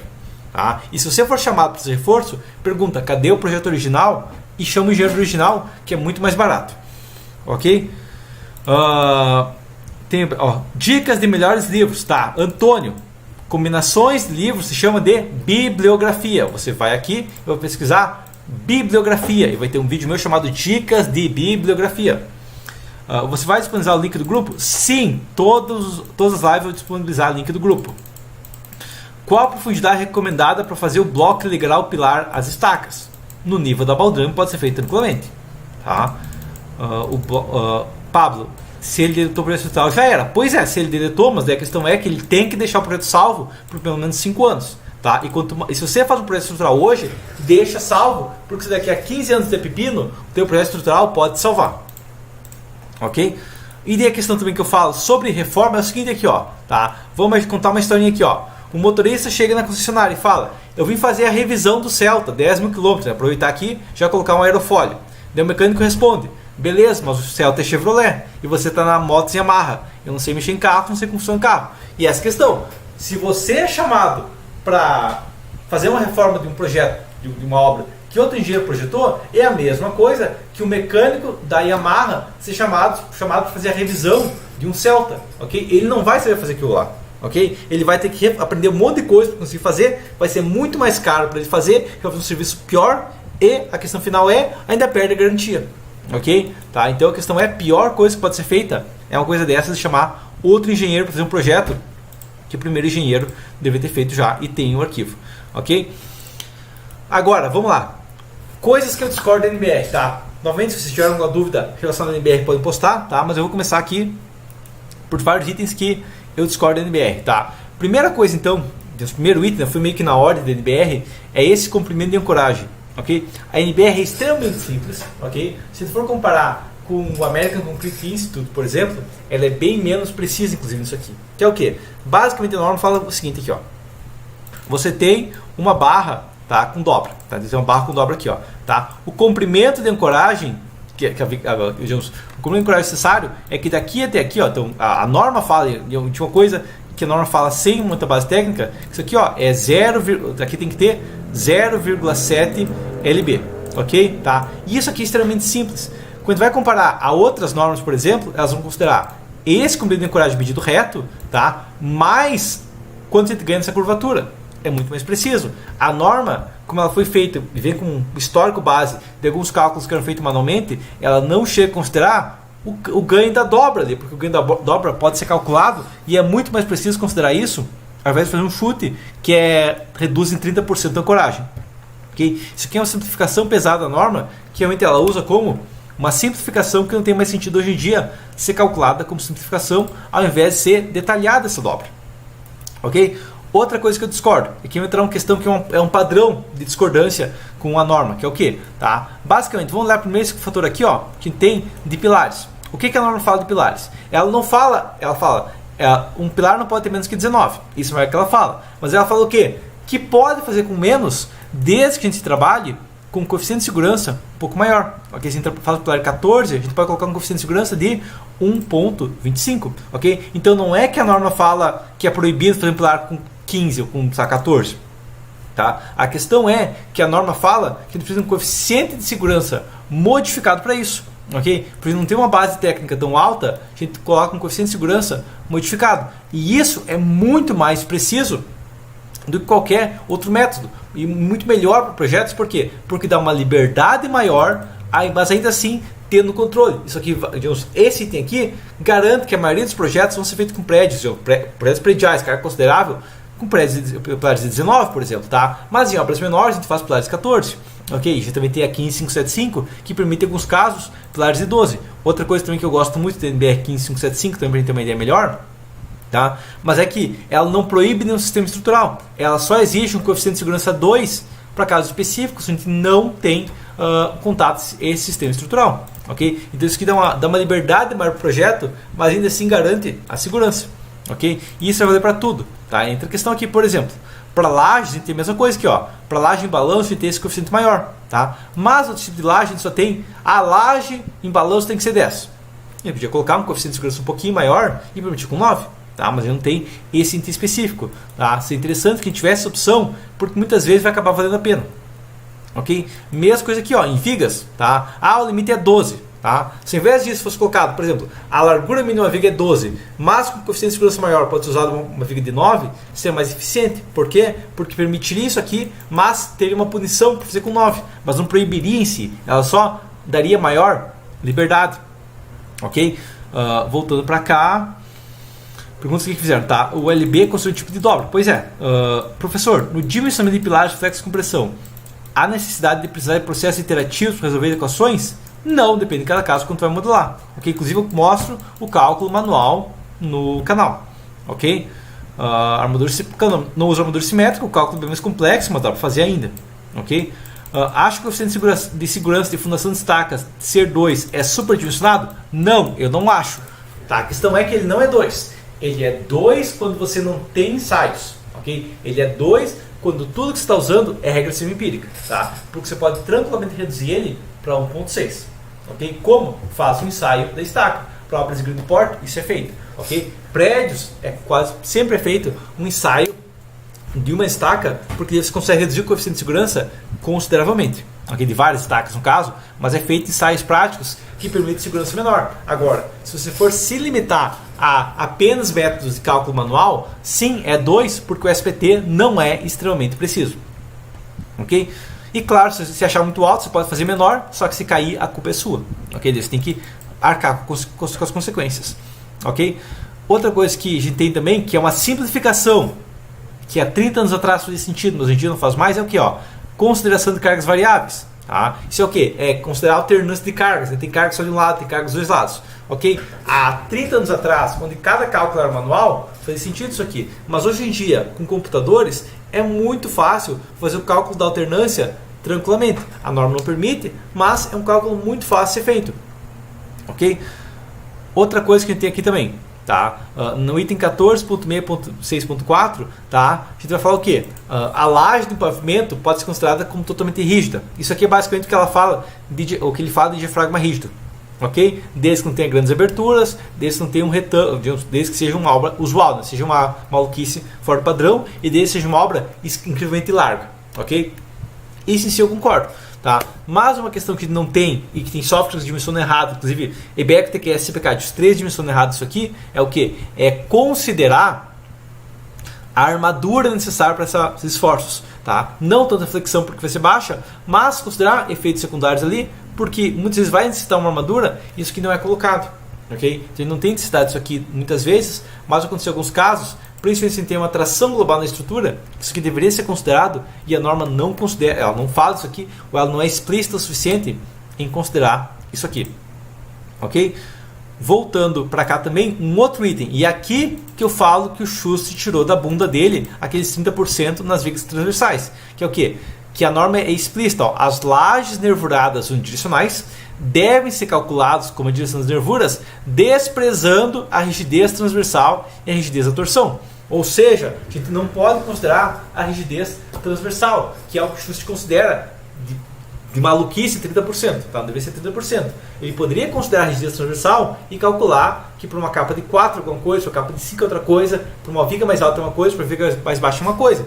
Mas não, ele só fala é 30% porque eu acho bonito 30% e pronto. Daí é maluquice.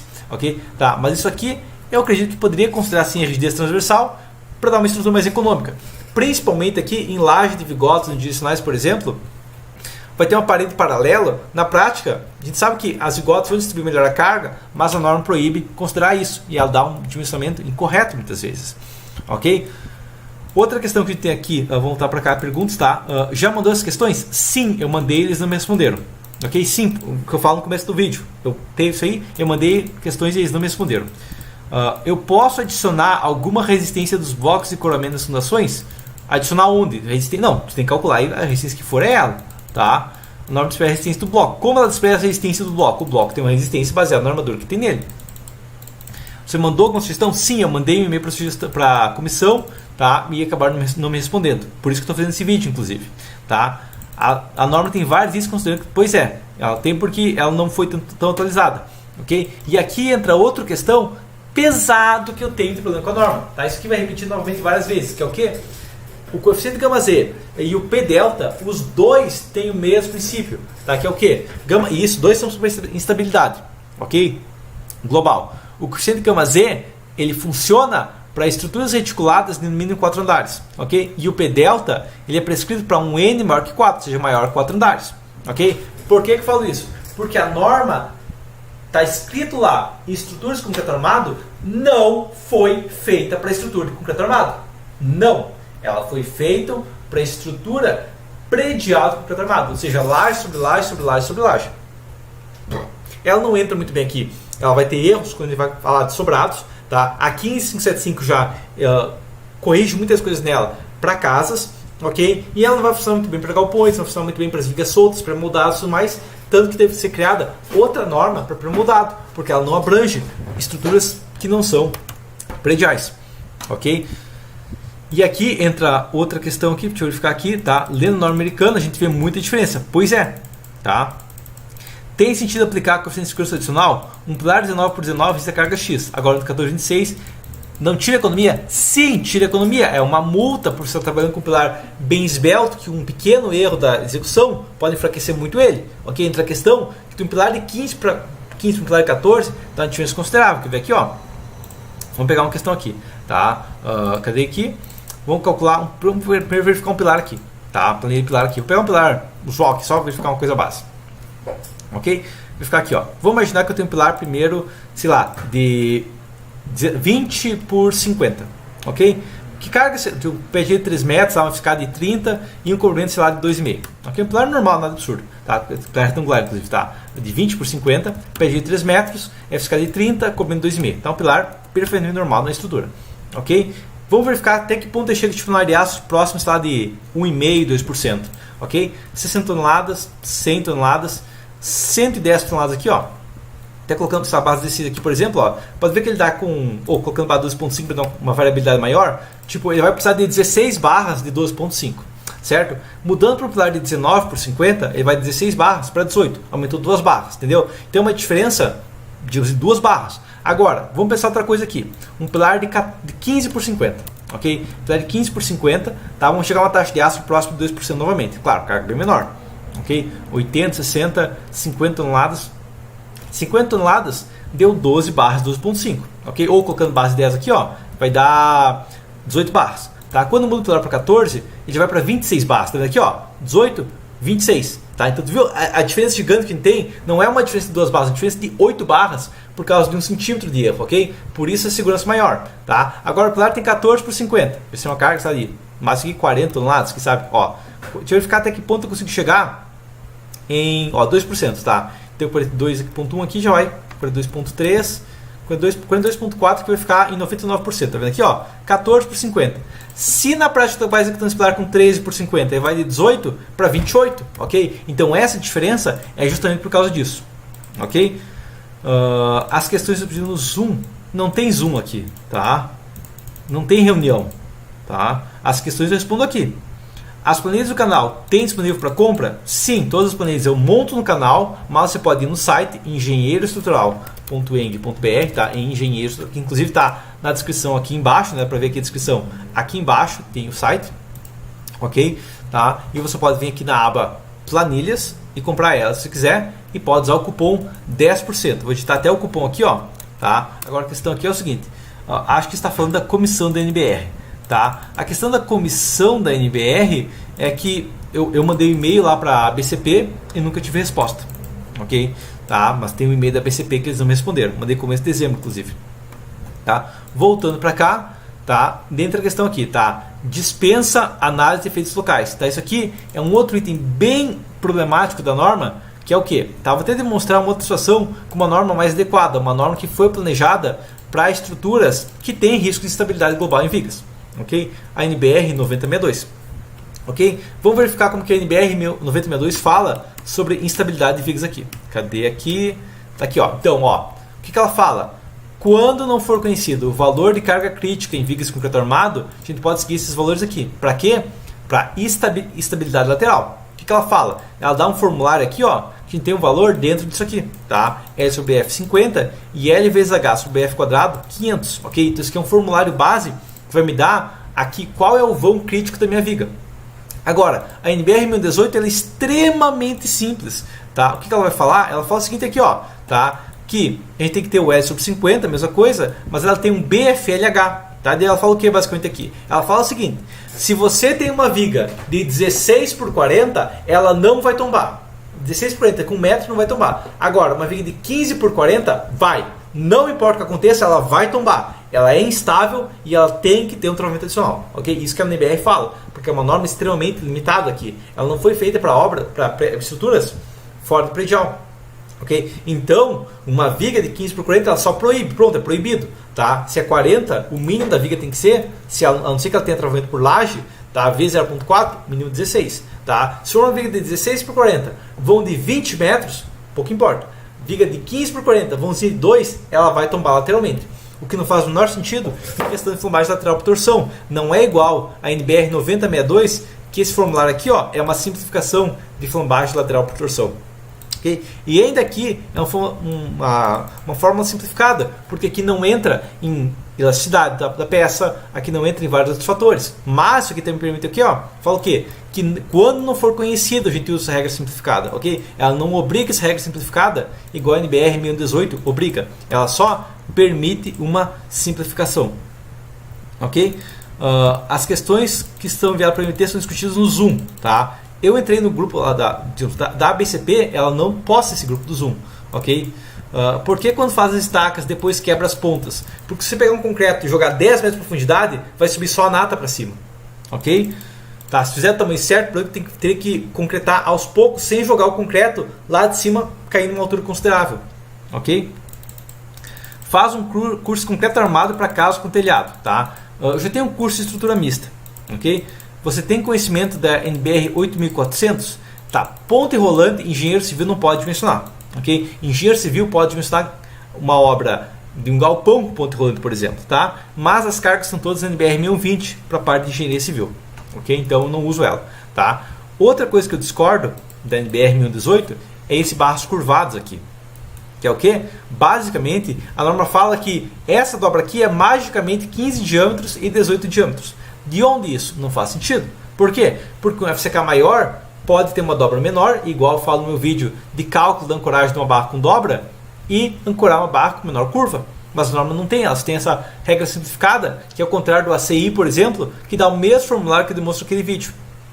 Ok? Então isso aqui é uma simplificação bem inadequada, tá? Um nó de porte poderia ter um diâmetro menor e ser adequado. Ok? Voltamos para cá. Tá?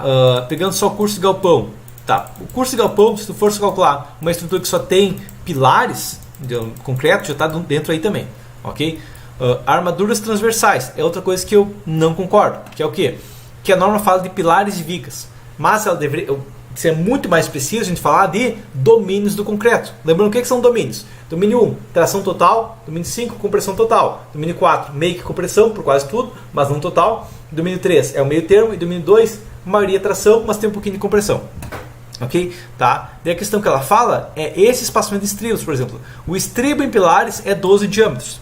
Por que isso? Porque o Morse, quando testou pilares em compressão, viu que 12 diâmetros dá uma resistência adequada, ok? Mas em um pilar de galpão, por exemplo, ele não tem compressão considerável. Um pilar de galpão está no mesmo domínio que uma viga, então ele deveria ter o mesmo espaçamento que uma viga, ok? Isso por si só é a primeira questão. Então, pilar, domínio, qualquer peça, domínio 2, domínio 3, eu não vejo motivo para trabalhar com estribo tão próximo, tá? Essa é outra questão. Agora outra questão, qualquer viga no domínio 4 ou domínio 5 deveria sim ter um espaçamento menor. Então isso aqui não deveria ser armadura de pilares, deveria ser armadura de peças no domínio 4. Seria muito mais preciso dessa maneira, mas não é o que a norma pede, tá? Outra questão que ele tem também é a proteção contra flambagem, ok? Que entra a questão, isso que ela fala corretamente, tá? Inclusive citei aqui, mas por que eu citei isso aqui?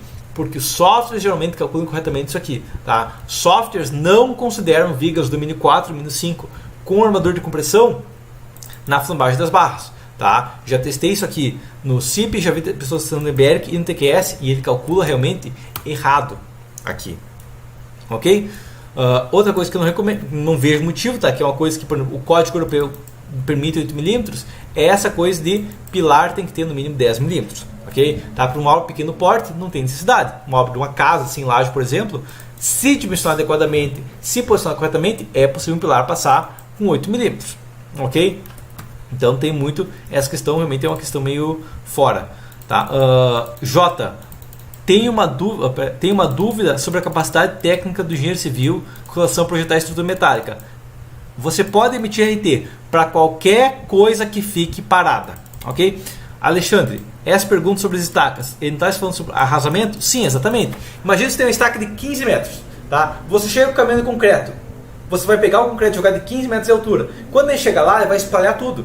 Ele não vai ficar uma coisinha coesa de concreto, tá? E você não tem como jogar um vibrador 15 metros dentro do concreto. Então o que vai acontecer é que a brita vai descer e a nata de cimento vai subir.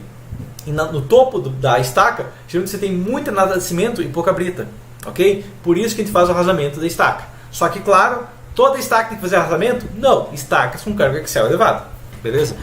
Alberto, desde que a estrutura metálica seja estática, exatamente.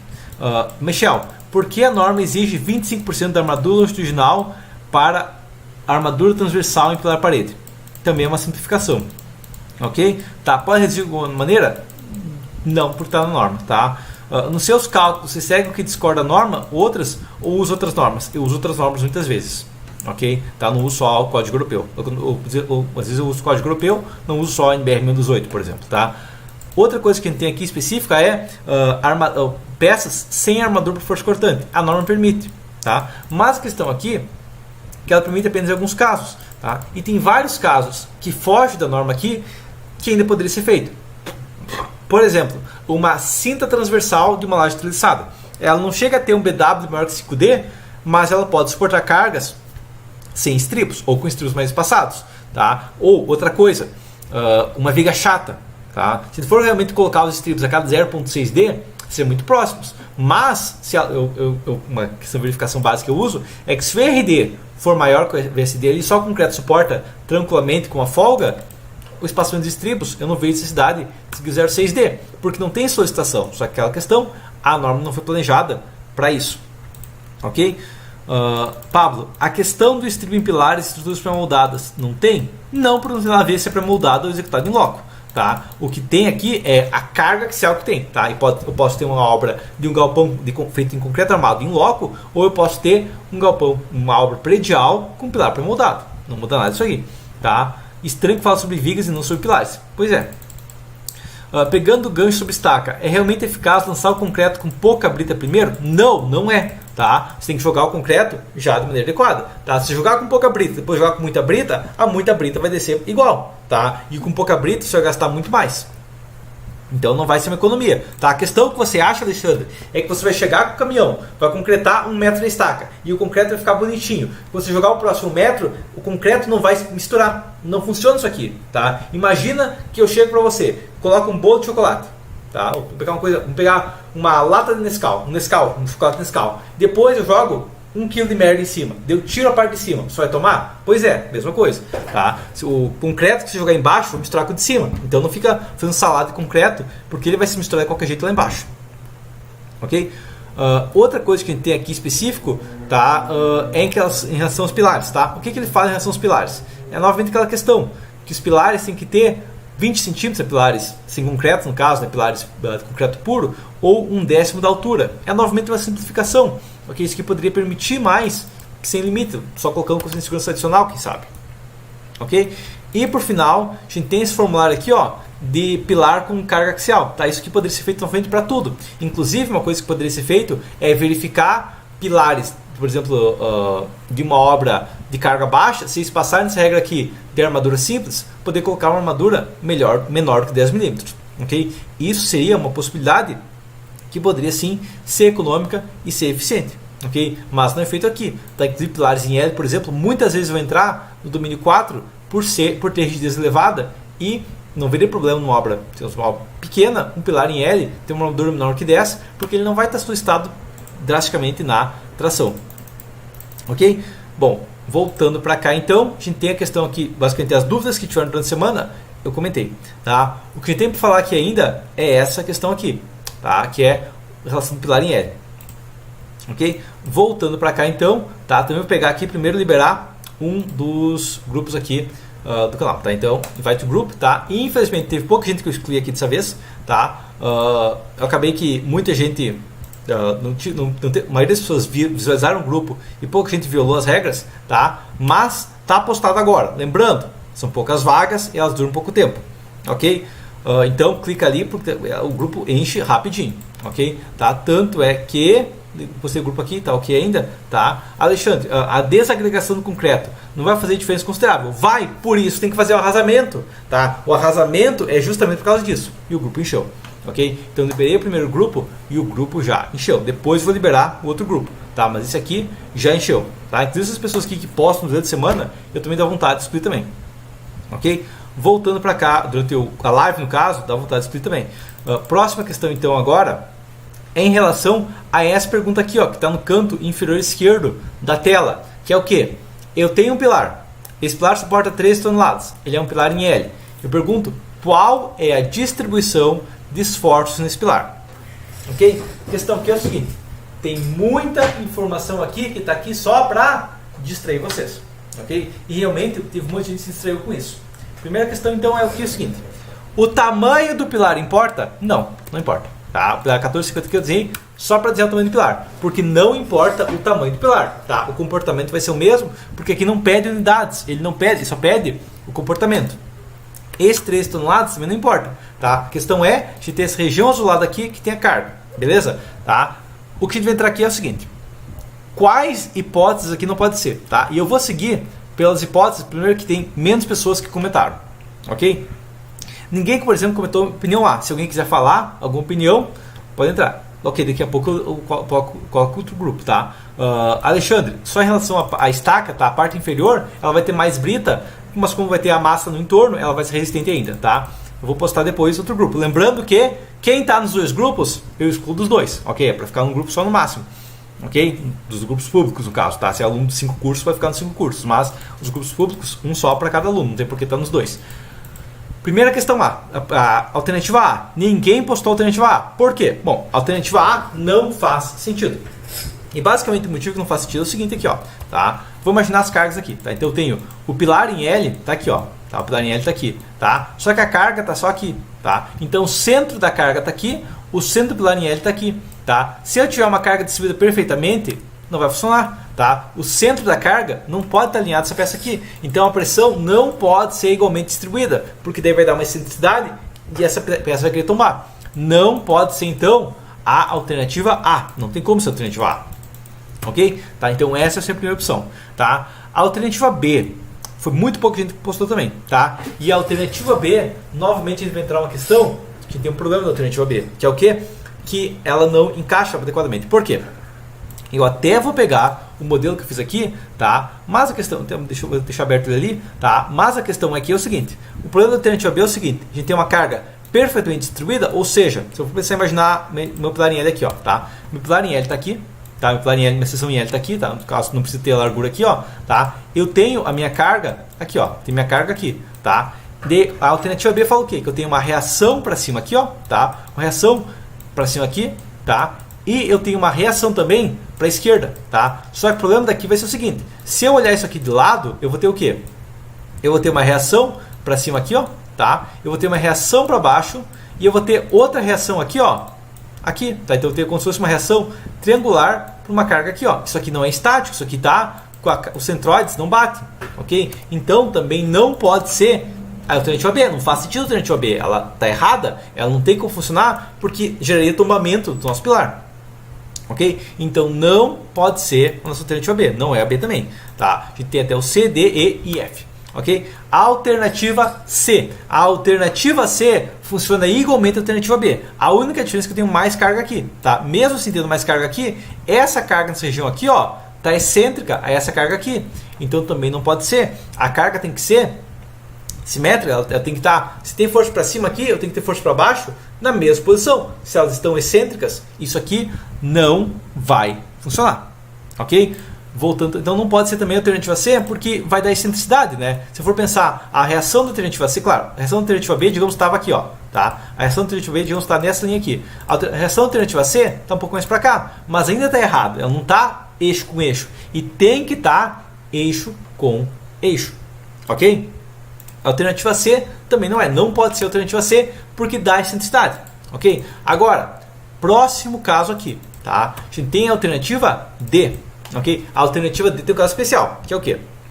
Basicamente, a alternativa D, quando eu olho a tela aqui, ó, eu tenho o quê? Basicamente, eu tenho aqui o seguinte, aqui, ó, tá? Então, a alternativa D, então, vou imaginar o pilar aqui, ó. Então, vou fazer o pilar aqui, ó, tá? Meu pilar tá aqui, ó, meu pilar tá aqui, beleza? Tá? Eu tenho as cargas aqui, tá? Quando eu olho ele daqui, ó, beleza? O que vai acontecer aqui é o seguinte, ó. Eu vou ter, quando eu olho ele daqui, ó, eu vou ter aquela minha pressão assim, né? Com a carga principal aqui, então ok, tá? Ou se eu desenhar isso aqui de cima, né? Eu vou ter uma, está aqui minha linha neutra, ok? Tá aqui a minha carga, certo? E daí eu vou ter uma reação principal aqui, tá? E eu vou ter uma reação negativa aqui, então essa carga aqui, ó, compensa com essa carga aqui. Então pode sim ter simetria aqui, tá? Então a alternativa D encaixa nessa opção aqui. Quando eu olho ele da direita para a esquerda, faz sentido. Só que, entra outra questão aqui. Quando eu olho isso aqui de cima, não tem problema, que é o olhar de baixo, no caso, tá? Que eu vou ter o quê? Basicamente essa reação aqui, ó, para essa reação aqui, de uns para cá, ser equivalente a essa aqui, ó, sabendo que essa aqui tem um braço de alavanca maior, essa aqui tem que ser uma força maior. Então, na verdade, esse gráfico aqui, ó, que eu desenhei ali desse jeito, não é bem assim. Na verdade, é uma coisa mais assim, né? Tem que ser uma carga menor aqui e uma carga maior aqui, porque esse centro aqui, até essa distância, tem que ser igual a esse aqui, ó, até essa distância aqui bem maior, ok? Essa que é a questão. E daí, quando eu olho isso aqui, nesse eixo aqui, ó, quando eu olho desse eixo aqui, o que vai acontecer? O que vai acontecer é que daí eu vou ter um gráfico assim, ó, tá? Eu vou ter, olhando o gráfico aqui, ó, eu vou ter aqui, tá? Eu vou ter uma carga distribuída para baixo, tá? Eu vou ter uma reação aqui, ó, para cima, certo? Reação para cima aqui, ok? Simétrica, mas essa força aqui, ó, vai estar aqui adicional, ok? E daí isso aqui gera tombamento para cá. Então, também não é a nossa alternativa D, ok? Não pode ser a alternativa D, porque daí ela vai ter tombamento. Essa carga aqui sendo maior, vai dar o erro, ok? Então, quem falou alternativa D, não está correto, tá? E como que a gente pode provar que não está correto? Basicamente também eu sei o quê? Que essa peça aqui, ó, tem excentricidade nos dois eixos. Ela tem excentricidade em X e tem excentricidade em Y, ok? Então, ela tem que ter uma diferença de carga tanto em X quanto em Y, ok? Então, a alternativa D não pode ser. Tá? Sobra a alternativa E e a alternativa F. Tá? A alternativa E agora. A alternativa E tem uma vantagem considerável, que é o quê? Voltando para cá. Como eu tenho uma carga... Até imaginar aqui, ó, quando eu olho de baixo para cima aqui, ó, essa carga aqui sendo maior, tem uma carga vermelha aqui maior. Se eu tiver uma reação também maior desse lado aqui, ó, isso aqui voltou a ser estável. Eu tenho um momento empurrando para cá e tenho outro empurrando para cá. Estabilizou. Então, a questão é que as únicas duas alternativas que são estáveis estaticamente falando são a alternativa E e a alternativa F, ok? Todas as outras alternativas são incorretas, ok? Então só pode ser E ou F. Um monte de gente comentou a alternativa D, um monte de gente comentou a alternativa E e ninguém praticamente comentou a alternativa F, tá? A alternativa E está correto? A alternativa E sim, está correto. Tá? Só que entra uma questão aqui. Isso aqui, inclusive, a alternativa está correto dentro do regime elástico para o material homogêneo, ok? Que seria o padrão. Tá? Mas quando a gente entra numa peça de concreto, por exemplo, eu não posso ter tração em nenhum ponto do concreto. Então, a gente teria que a alternativa F, no caso específico, que for um concreto simples, vai estar correto. Tá? Mas realmente a resposta é que a alternativa E é o exato, porque 99,9% dos casos você vai ter uma distribuição baseado na alternativa E, ok? Em alguns casos extremamente raros, a gente pode ter uma alternativa F. Só que para isso tem que ter uma fissuração pesada nessa região aqui, que o concreto não permite, então já violaria qualquer norma que a gente tem de concreto armado, ok? A única que ficaria dentro das normas seria a alternativa E dentro do regime elástico, ok? As cargas, se eu tenho uma excentricidade, aqui ó, do eixo do pilar aqui ó, tendo uma excentricidade do eixo da resistência até o eixo da carga, eu tenho que ter um momento que vai dar um diferencial de cargas. Eu tenho uma excentricidade nos dois eixos, então eu tenho que ter um diferencial de carga nos dois eixos. O único caso que eu não teria um diferencial de carga seria o quê? Se a carga tivesse aqui, ó, se essa carga aqui viesse só até aqui, opa, se fosse nesse caso aqui, beleza, aí seria a alternativa D, ok? Se eu tivesse um caso realmente onde eu tenho essa região furada apenas na parte esquerda com uma excentricidade, aí eu não teria excentricidade daqui até aqui, ó, tá? Eu não teria excentricidade, eu teria só excentricidade em Y, e aí a alternativa D estaria correta. Caso contrário, a alternativa E é a resposta correta, ok? É a única que respeita estática, ali a alternativa F que viola as normas, então ela não pode ser contada porque ela viola normas. Beleza? Se alguém tiver alguma dúvida ainda, pode comentar. Caso contrário, eu vou disponibilizar o link do outro grupo e terminar a live por aqui. Tá? O Fernando perguntou, algum site pago que permite acesso às normas europeias? Tá? As normas europeias são liberadas gratuitamente. Ok? É só tu pesquisar, igual eu falo no meu vídeo sobre pesquisa, que tu vai encontrar elas tranquilamente, pesquisando como Eurocode. Ok? Diego, por inércia o outro pilar dá para puxar uma parte da carga. Tá, mas não tem outro pilar, é só um pilar, Diego. Não tem dois pilares, é um pilar em L. Ok? Ah, mas o pilar tem que ser retangular. Não, não tem. Pilar pode ser de qualquer formato. Ok? Voltando para cá, pegando outro grupo aqui, ó.